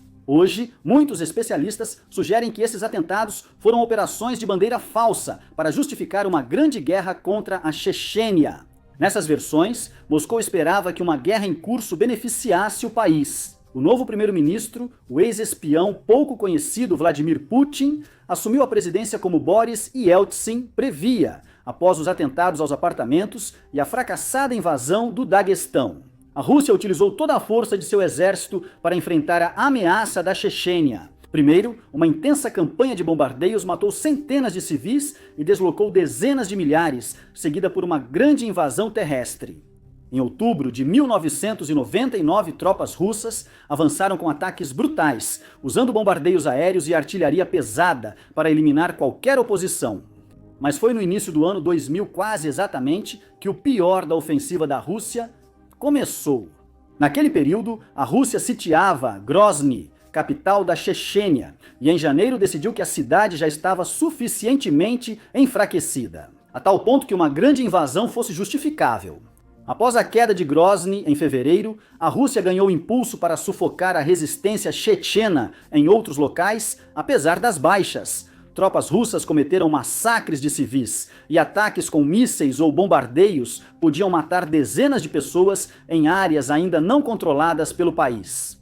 Apesar da Rússia ser conhecida por subnotificar baixas, suas ofensivas na Chechênia foram muito custosas, provavelmente resultando em milhares de mortes de soldados. Em maio de 2000, a Rússia já havia avançado em sua ofensiva e instalado Armad Kadyrov, pró-Rússia, como líder. Seu filho, Ramzan, ainda governa a Chechênia com mão de ferro. Nos anos seguintes, a resistência chechena passou a usar guerra assimétrica, com ataques, emboscadas, atentados suicidas e sequestros, enquanto matavam todos os colaboradores pró-Rússia que encontravam até Armad Kadyrov.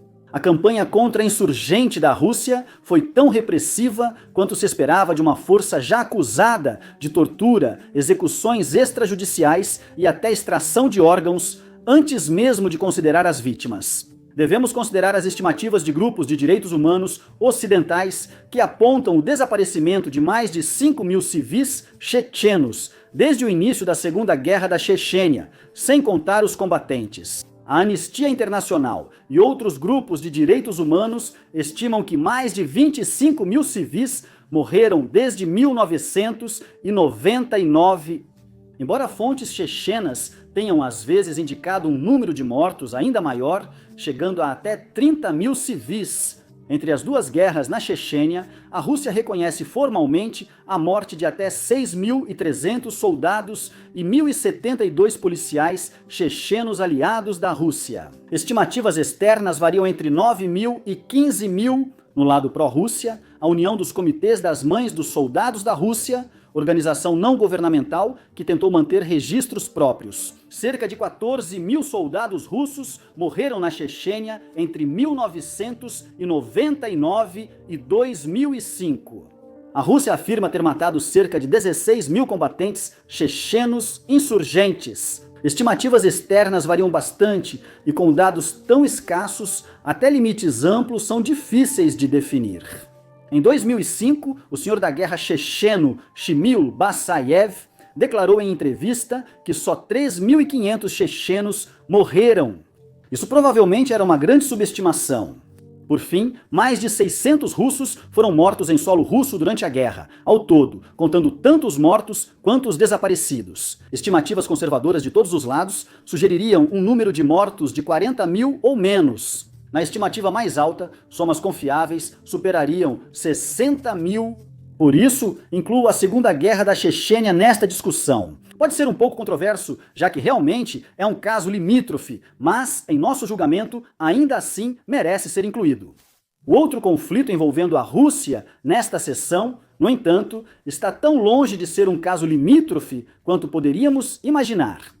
Trata-se, claro, da invasão russa à Ucrânia, onde, entre a anexação da Crimeia, a guerra de baixa intensidade em Donbass e a invasão em larga escala iniciada em 2022, a Rússia tem mais de 11 anos de combates para responder, e o número de mortos dessas fases anteriores da guerra é relativamente fácil de determinar. Durante a tomada da Crimeia, apenas 6 pessoas e cerca de 3.400 civis foram mortos, 4.400 soldados ucranianos e 6.500 combatentes russos ou pró-Rússia durante o conflito em Donbass, de acordo com números da Organização das Nações Unidas, até o final de 2021. Respeitando quem morreu nos primeiros confrontos, vamos direto à invasão em grande escala da Rússia. Pois, comparadas, as mortes na Crimeia e Donbass são quase insignificantes. Imagino que quem chegou até aqui em um episódio sobre mortes em guerras do século XXI já saiba disso. Um resumo básico do conflito na Ucrânia. Mas, para fins de registro, vamos dar pelo menos uma breve visão geral, como fizemos com os outros conflitos no nosso vídeo de hoje. Após anos de equilíbrio com a Rússia no pós-soviético, a Ucrânia entrou em rota de guerra com Moscou após o Euromaidan em 2014, quando o presidente pró-Rússia, Viktor Yanukovych, fugiu ao tentar tirar a Ucrânia de um acordo com a União Europeia. Em seguida, a Rússia anexou o istmo da Crimeia.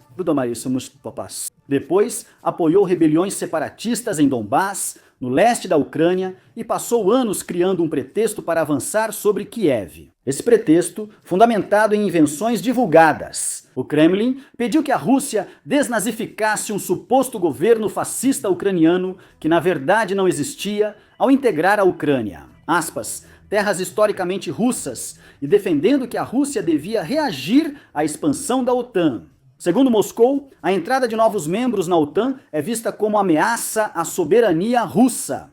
E nós temos revirado os olhos aqui no War Fronts há quase 4 anos, e você está mais do que convidado a se juntar a nós nessa prática. Uma invasão que a Rússia claramente pretendia que fosse algo rápido e simples, rapidamente se transformou em uma ofensiva desgastante e excepcionalmente cara, depois que as colunas de tropas russas ficaram paradas e encontraram forte resistência a caminho de Kiev. As forças ucranianas começaram a agir, destruindo unidades russas vulneráveis onde podiam, fortificando posições defensivas quando tinham oportunidade e cedendo à formação de novas linhas de batalha quando eram forçadas a isso. Com o benefício de muito armamento padrão da OTAN chegando pela fronteira, além de uma série de inovações em tecnologia de drones. A Ucrânia conseguiu conter a Rússia por quase 4 anos seguidos, cedendo apenas pequenas perdas territoriais na maioria das áreas. Contra-invadem Kursk, atacam o território russo com mísseis e drones e negam o controle aéreo russo na Ucrânia.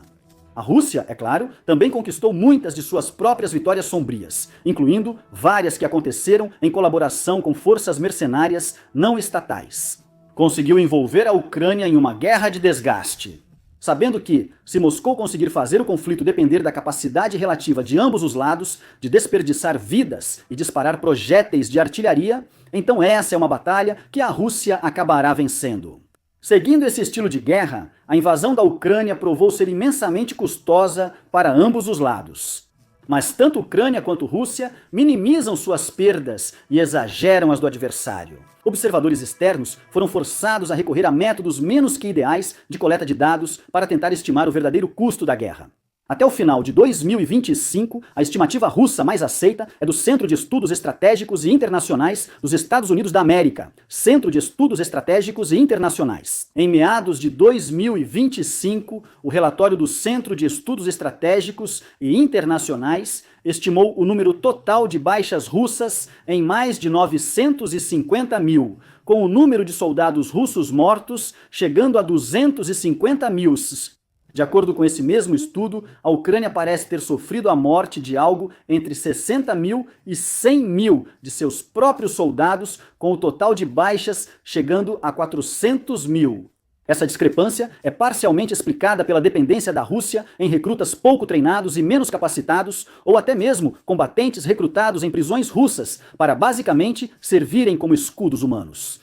A maior capacidade da Ucrânia de usar drones e eliminar soldados russos impacta significativamente ambos os lados. Outras análises sugerem que o número de mortos pode ser muito maior.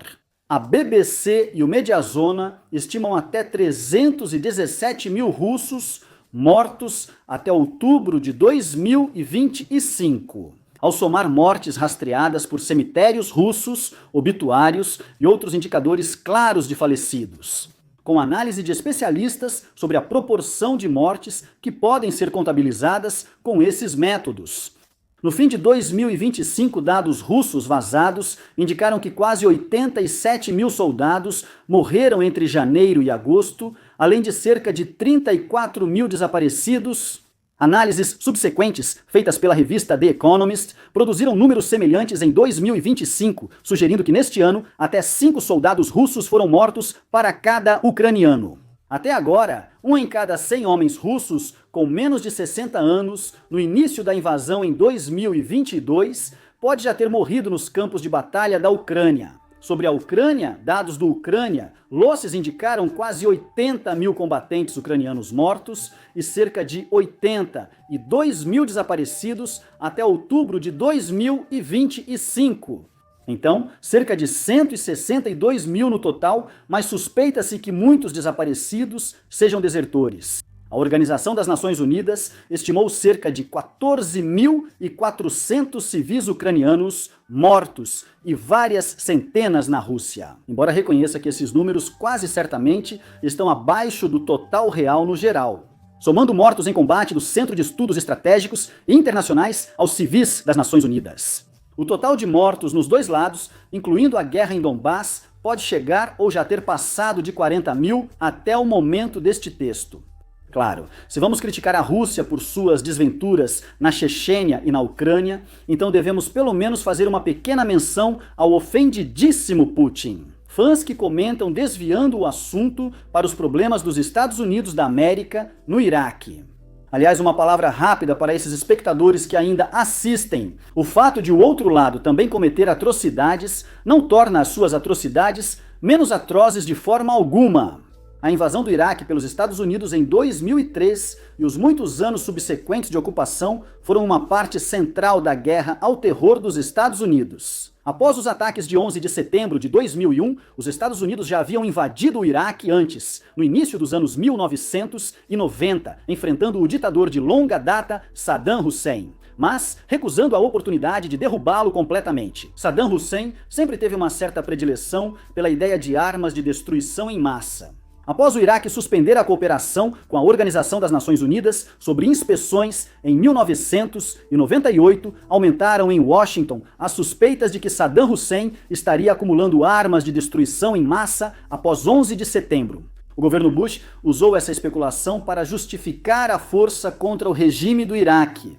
Essas alegações de armas de destruição em massa revelaram-se, em retrospecto, uma farsa. Quando isso ficou claro, Saddam Hussein já havia sido deposto há muito tempo, em uma ofensiva de choque e pavor que reuniu dezenas de países de todo o mundo. O conflito ocorreu em duas fases, como as operações dos Estados Unidos da América no Afeganistão ou da Rússia na Chechênia. Uma ofensiva inicial unilateral, em que o poderio militar dos Estados Unidos da América foi mais do que suficiente para lidar com a resistência oferecida pelo regime iraquiano. Depois, uma fase mais longa da guerra marcada por resistência assimétrica constante. A primeira fase durou pouco mais de 6 semanas até a captura de Saddam Hussein, com o Iraque perdendo cerca de 9.200 combatentes e aproximadamente 3.750 civis. Os Estados Unidos perderam 139 soldados e o Reino Unido 33. Depois disso, porém, chegou o momento de uma ocupação prolongada, na qual os Estados Unidos e seus aliados trabalharam para construir um governo pró-Ocidente, para substituir o antigo. Enquanto tentavam ao máximo acabar com uma série interminável de insurgências nos primeiros anos, esses grupos insurgentes eram formados por leais a Saddam e pessoas marginalizadas pelo colapso do antigo regime. Depois disso, foi primeiro um grupo de extremistas jihadistas, incluindo muitos ex-leais a Saddam, que encontraram seu caminho para a interseção entre fundamentalismo religioso extremo e violência não estatal. Os Estados Unidos da América e a coalizão enfrentaram combatentes estrangeiros, Al-Qaeda e novas insurgências jihadistas, resultando em batalhas em locais como Fallujah. Após isso, o Iraque entrou em uma grande guerra civil entre xiitas e sunitas. E assim por diante, até que as tropas de combate americanas finalmente se retiraram do Iraque em 2011. Sobre as vítimas da guerra do Iraque. Algumas mortes são fáceis de contar. Outras se tornaram questões delicadas. Para a IC, para a coalizão, especialmente os Estados Unidos da América, os números são claros. Os Estados Unidos da América perderam 4.508 soldados, os britânicos 179 e as demais nações da coalizão 139. 3.650 contratados militares privados foram mortos, junto com 17.960 membros das forças de segurança do Iraque apoiadas pelos Estados Unidos da América, de acordo com estatísticas de Washington. Milícias Estados Unidos da América perderam ao menos mais 1.000, mas esses números podem ser bem imprecisos.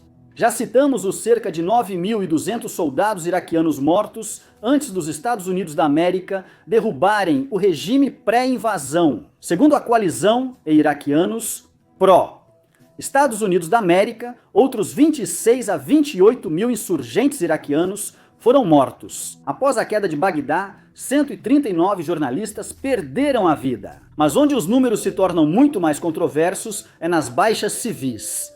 Segundo o projeto Contagem de Mortos no Iraque, até 113.728 civis morreram na guerra, mas cerca de 10 mil casos são contestados. Uma investigação da Associated Press identificou 110.600 iraquianos mortos no total até abril de 2009, embora isso incluísse os mortos em combate.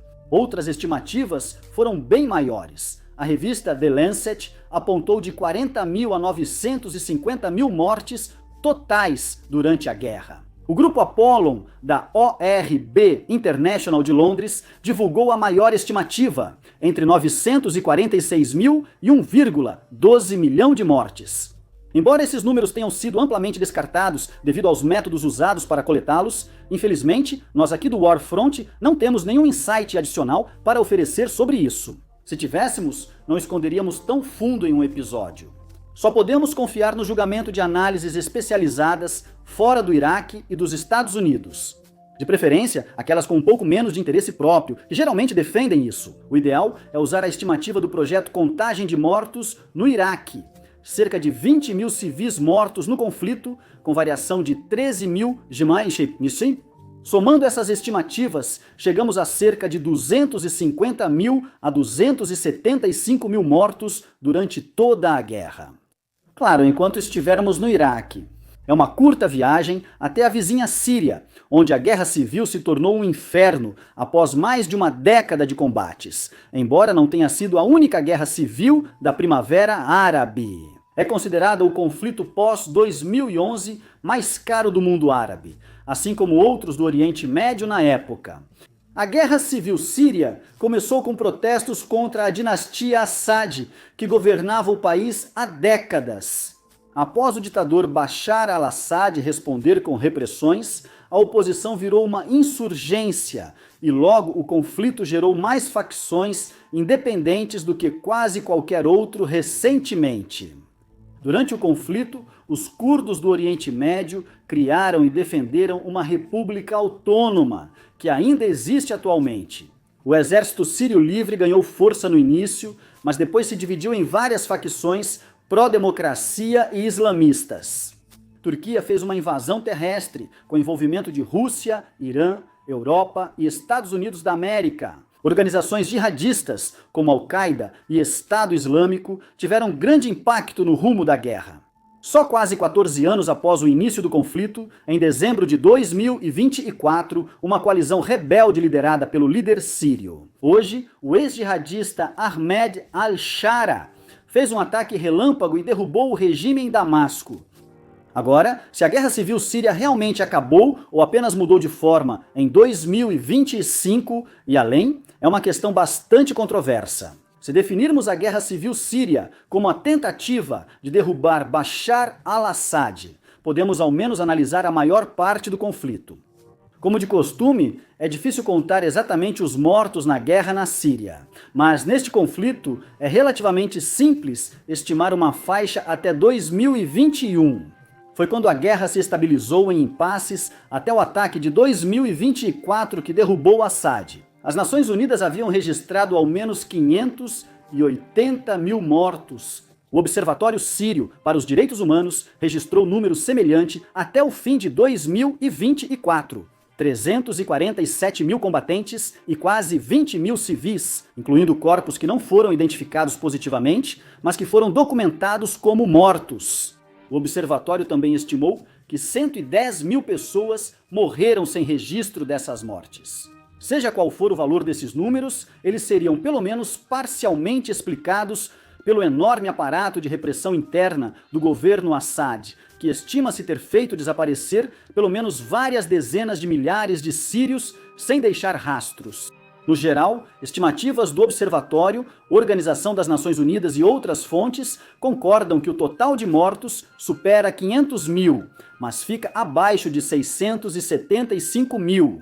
Antes de prosseguir, devemos observar isso. Mesmo somando as vítimas da invasão dos Estados Unidos da América no Iraque e da Guerra Civil Síria, ainda não alcançamos o total de mortos desses dois países. No século XXI, pois até agora não incluímos a guerra contra o Estado Islâmico no Iraque e Síria. Começando quando o grupo começou a ganhar destaque no Iraque e na Síria em 2013 e continuando até os dias atuais. Devido ao número de mortos, isso precisaria ser contado duas vezes. Neste episódio, não abordaremos separadamente a guerra civil síria e o conflito contra o Estado Islâmico. Sem contar as mortes na Síria, os combates extras no Iraque não atingem o número de vítimas que definimos. Mas se você quiser entender a história do conflito no Iraque e na Síria no século XXI, é simplesmente impossível não ao menos reconhecê-lo.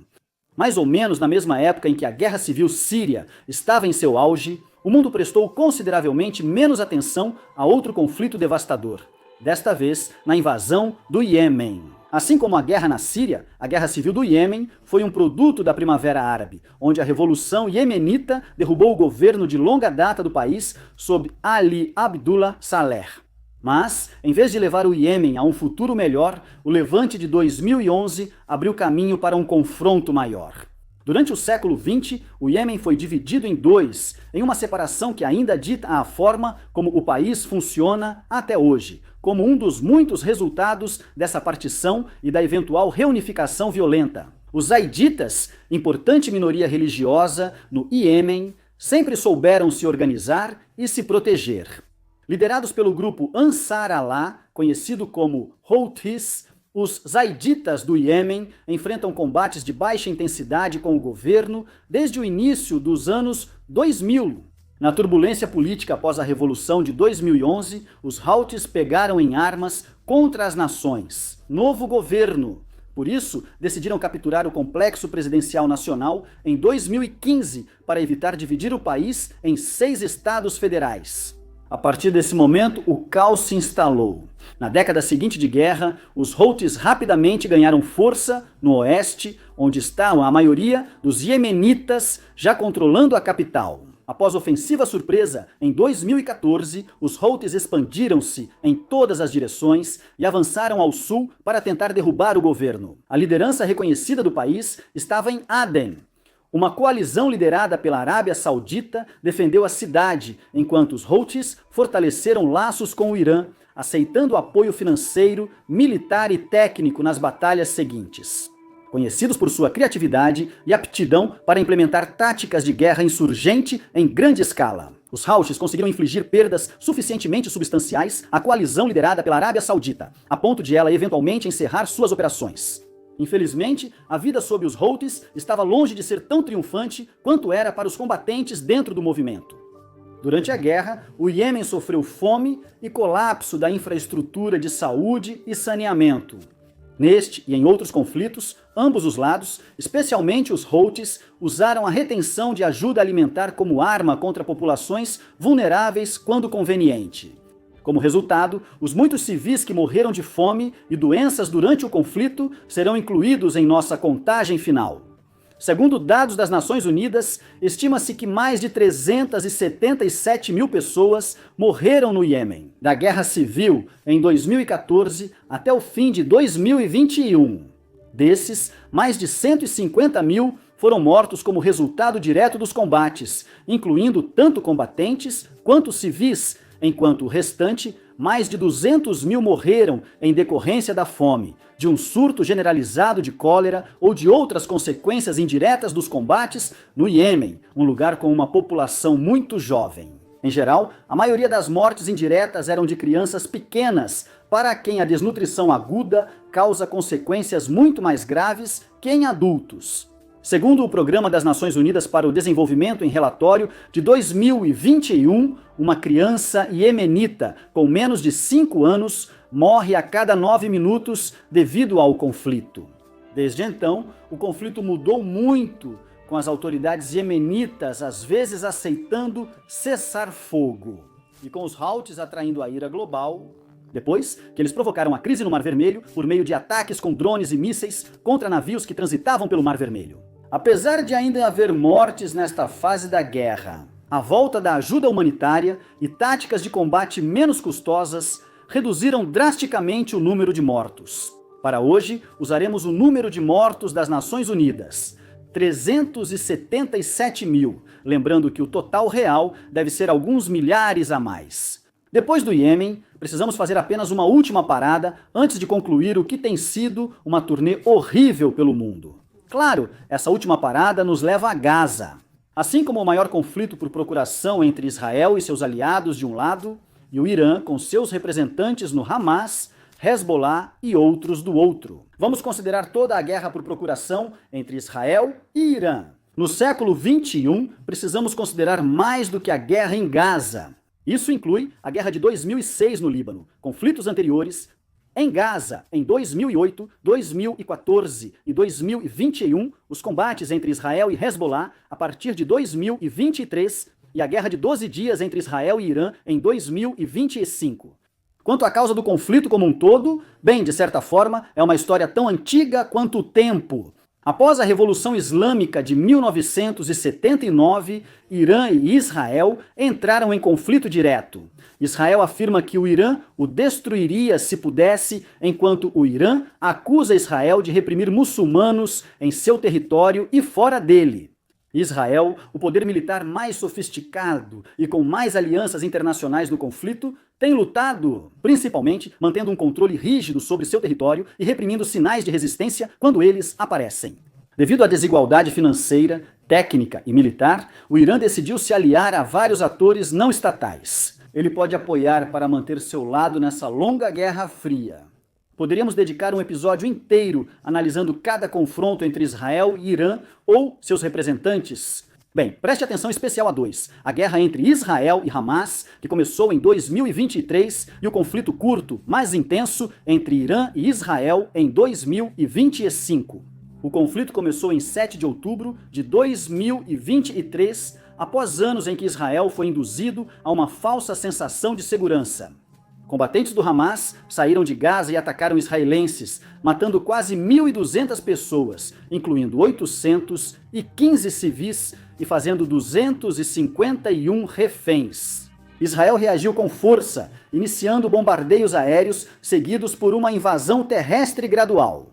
avançando pela faixa de Gaza para desmantelar a organização Hamas, com pouca consideração pelos civis em seu caminho. Durante o conflito, Israel restringiu rotineiramente a ajuda essencial e foi acusado de genocídio por diversos especialistas globais. O Hamas aproveitou-se totalmente da população civil de Gaza, usando-os como escudos humanos.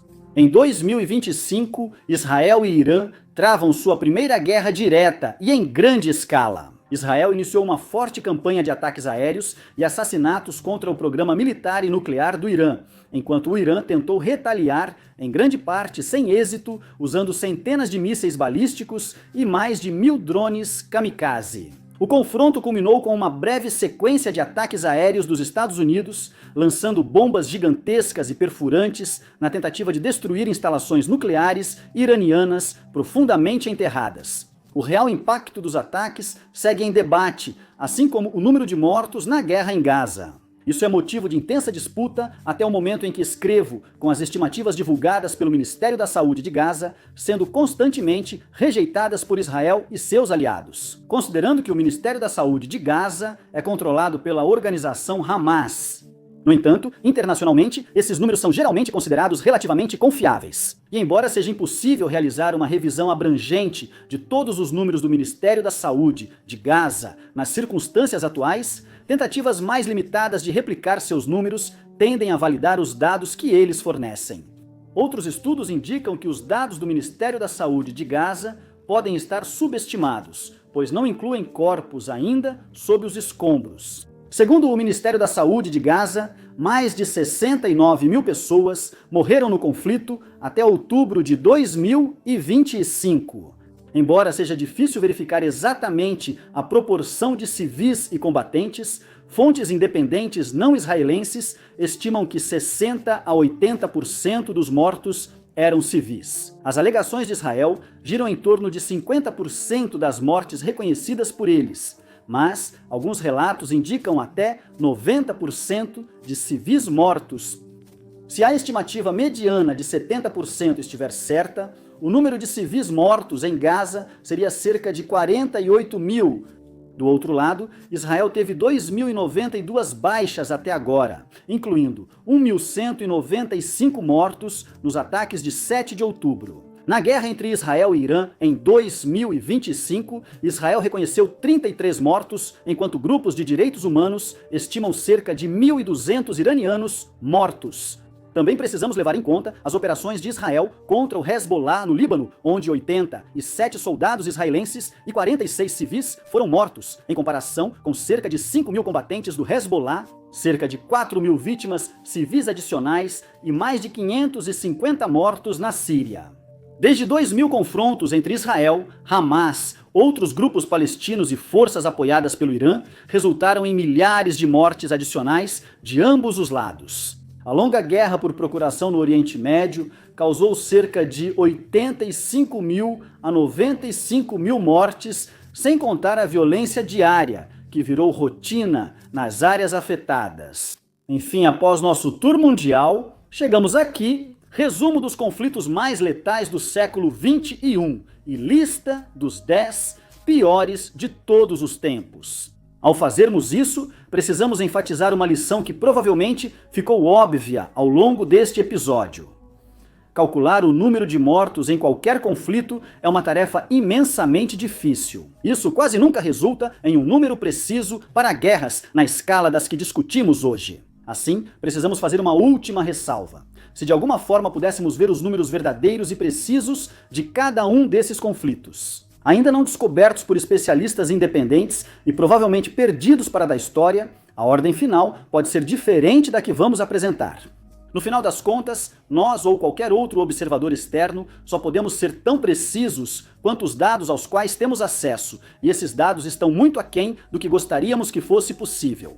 Não só isso, mas estamos plenamente cientes de que a forma como escolhemos contar as mortes nesses conflitos. Distinguir entre mortes indiretas por doenças ou fome, que foram provocadas e aquelas que foram periféricas, introduz seu próprio nível de incerteza. Com base em como o War Fronts construiu, apresentamos a lista final escolhida. Isso não quer dizer que nosso cálculo de mortes seja mais ou menos correto que outros métodos.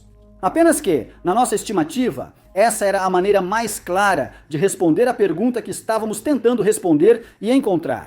Não só o número de mortos em um conflito, mas também o de pessoas mortas intencionalmente pelas facções em combate. Uma lista que usa critérios diferentes ou que considera esses fatores de forma diferente vai produzir um resultado diferente, e esse resultado também pode ser preciso. Com essa última menção, a importante distinção, apresentamos os 10 conflitos mais mortais e devastadores do século XXI até agora. Em 10º lugar, ficando um pouco acima da invasão dos Estados Unidos da América ao Afeganistão e da longa insurgência na Colômbia, está a Segunda Guerra do Congo, com uma estimativa de mortes diretas entre 210 e 220 mil. Como mencionamos durante nossa discussão sobre o conflito, essa é uma guerra que continuou de 1998 a 2003 e teve um número incrivelmente alto. Estimativa de 5,4 milhões ou mais mortes indiretas em excesso. Considerando apenas as mortes no século XXI causadas diretamente por ações deliberadas das facções em combate. Ela está em 10º lugar na lista. Em 9º, com os dados atuais, aparece o conflito no Sudão com cerca de 1/4 de milhão de mortes. Esse número é provavelmente uma grande subestimação e, infelizmente, não há como saber o quanto. Em 8º lugar, temos a invasão dos Estados Unidos no Iraque, onde precisamos considerar algumas das maiores discrepâncias no número de mortes de civis de qualquer conflito que discutimos. O legado da Guerra do Iraque ainda é um tema muito delicado, tanto no Ocidente quanto no Oriente Médio. Com números geralmente aceitos e confiáveis, estima-se um total de mortes, civis e combatentes, entre 250 mil e 275 mil. Em 7º lugar, temos as guerras dos cartéis no México, que começaram no ano 2000 e especialmente a partir do momento em que o conflito se intensificou em 2006. Estimamos que 319 mil pessoas morreram por causa desse conflito. O grande número de desaparecidos e a mistura entre homicídios ligados às guerras dos cartéis e aqueles por outros motivos são fatores essenciais. O 319 mil não é uma verdade absoluta, mas idealmente ele se aproxima da verdade na 6ª posição. Retornamos ao Sudão para analisar a guerra e o genocídio em Darfur. Considerando todos os lados, podemos interpretar amplamente como o fim desta fase do conflito civil no Sudão. Por volta de 2010, chegamos a um número estimado de mortes de aproximadamente 320 mil. Entrando em nosso top 5 excepcionalmente sombrio, encontramos a guerra no Iêmen, com um número estimado de mortes de 377 mil, de acordo com as estimativas das Nações Unidas sobre os custos do conflito até 2021. Embora tenha havido alguns combates no Iêmen desde então, incluindo uma campanha de ataques aéreos por Israel, pelos Estados Unidos e por outras nações aliadas. Não acreditamos que o número extra de mortes, difícil de calcular neste período, aumentaria o total no Iêmen a ponto de superar as próximas 2 posições da lista, que ocupam o 3º e 4º lugar. Temos a guerra civil no Sudão do Sul e a invasão em andamento da Ucrânia em cada um desses conflitos. Apesar da dificuldade em obter números exatos e da provável subnotificação de mortes de civis. Em ambos os casos, chegamos a um número total de mortes entre 40 mil entre Ucrânia e Rússia e 40 mil para o Sudão do Sul. Se, como espectador, você quiser colocar um desses conflitos claramente em 3º lugar e o outro em 4º, certamente poderia justificar mover a Ucrânia para o 3º lugar. Considerando que o conflito ainda está em andamento e o número de mortes certamente vai aumentar. Por nossa parte, no entanto, a posição respectiva dos conflitos na nossa lista importa um pouco menos do que o ponto principal de que cada um deles já tirou cerca de 40 mil vidas, e provavelmente mais. Em 2º lugar, chegamos à Síria, onde estimativas conservadoras apontam mais de 50 mil mortos. Francamente, há um argumento para a Síria liderar a lista, dado o número impressionante de pessoas ainda desaparecidas nesse conflito. Podemos somar as estimativas mais altas para chegar a um total potencial de mortes em ou acima de 675 mil. Seguindo especialistas globais, nos aproximamos da estimativa mediana de mortes conhecidas na guerra. Devido à complexa multidimensionalidade do conflito, pessoas podem ter desaparecido por diferentes razões e por vários autores, além da máquina de morte do regime Assad, enquanto mais de 600 milhões deixaram o país. Vamos evitar assumir que as pessoas contadas como desaparecidas na guerra correspondem exatamente aos mortos não contabilizados. Finalmente, o conflito absolutamente apocalíptico, que agora definiríamos como o mais mortal do século XXI, até agora é a Guerra de Tigré, na Etiópia, estimada em um número de mortos de 60 mil arroz, mortos tanto de forma violenta quanto por meio da engenharia deliberada da fome e da destruição da infraestrutura vital, que teria prevenido surtos de doenças. A Guerra de Tigré é impossível de ignorar como provavelmente o conflito mais mortal do nosso tempo.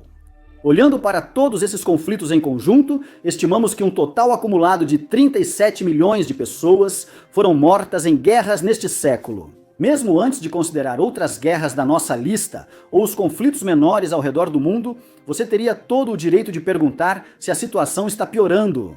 Pelo lado otimista, se é que podemos chamar assim, podemos olhar para trás no tempo para um conflito como a Segunda Guerra Mundial, onde mais de 10 milhões de pessoas morreram em alguns dos anos individuais da guerra.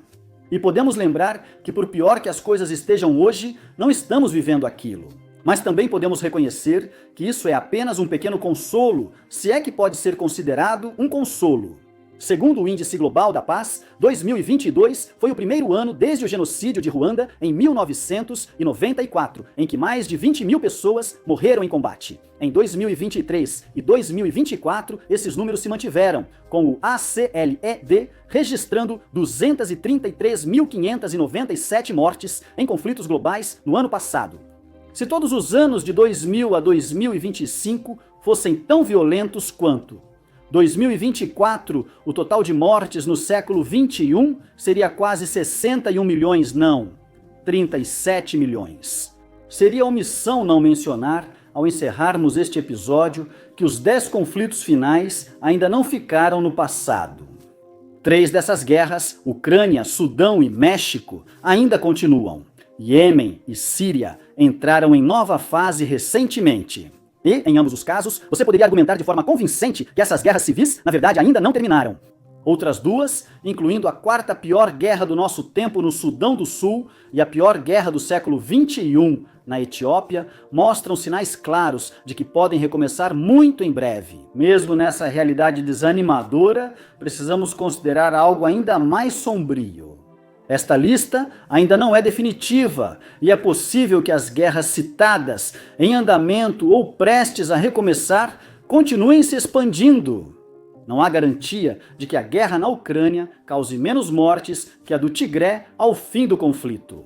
Não há garantia de que se o Sudão do Sul voltasse à guerra, não sofreria mais 40 mil mortes e elevaria o número total de mortes do país para mais de 750 mil.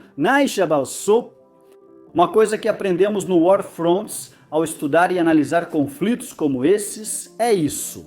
Por mais horrível que um conflito possa ser, seria sensato lembrarmos constantemente das maneiras como esses conflitos podem piorar.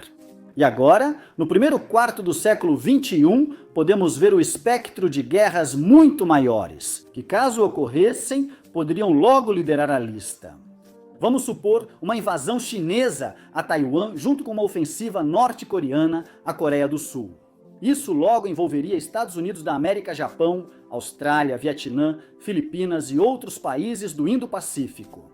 Ou imagine um confronto russo com a OTAN, em que o conflito brutal e desgastante da Ucrânia seja imposto a adversários de toda a Europa e América do Norte. Uma guerra em grande escala entre o Paquistão e a nação mais populosa do mundo, a Índia, nunca está muito distante no horizonte, enquanto no chifre da África. Os conflitos internos da Etiópia, sua fome por acesso ao mar, seu controle sobre o rio Nilo e a variedade de nações instáveis em sua vizinhança imediata, criam um cenário de uma guerra regional em formação que pode custar um número incrível de vidas. Em discussões como essa, após explorar exaustivamente os piores conflitos atuais, nossa equipe no War Front lembra por que o conhecimento é tão importante. Discutir uma lista de guerras tão horríveis como essa faz com que seja compreensível desejar a paz, mas a paz não acontece sozinha. A paz é conquistada. Não é um momento de descanso, mas um processo ativo, contínuo e vital. É importante não porque seja um ideal elevado, mas porque a alternativa é apocalíptica. Conflitos assim se tornam mais prováveis em todo o mundo quando se subestima a paz e se esquece o custo da guerra. A lista que discutimos hoje poderia ser só mais um top 10, ou pode ser uma crônica de 37 milhões e de milhões incontáveis. Mais vidas que nunca deveriam ter sido interrompidas e mortes que o mundo falhou em entender, antecipar e prevenir antes mesmo que acontecessem. Obrigado por assistir.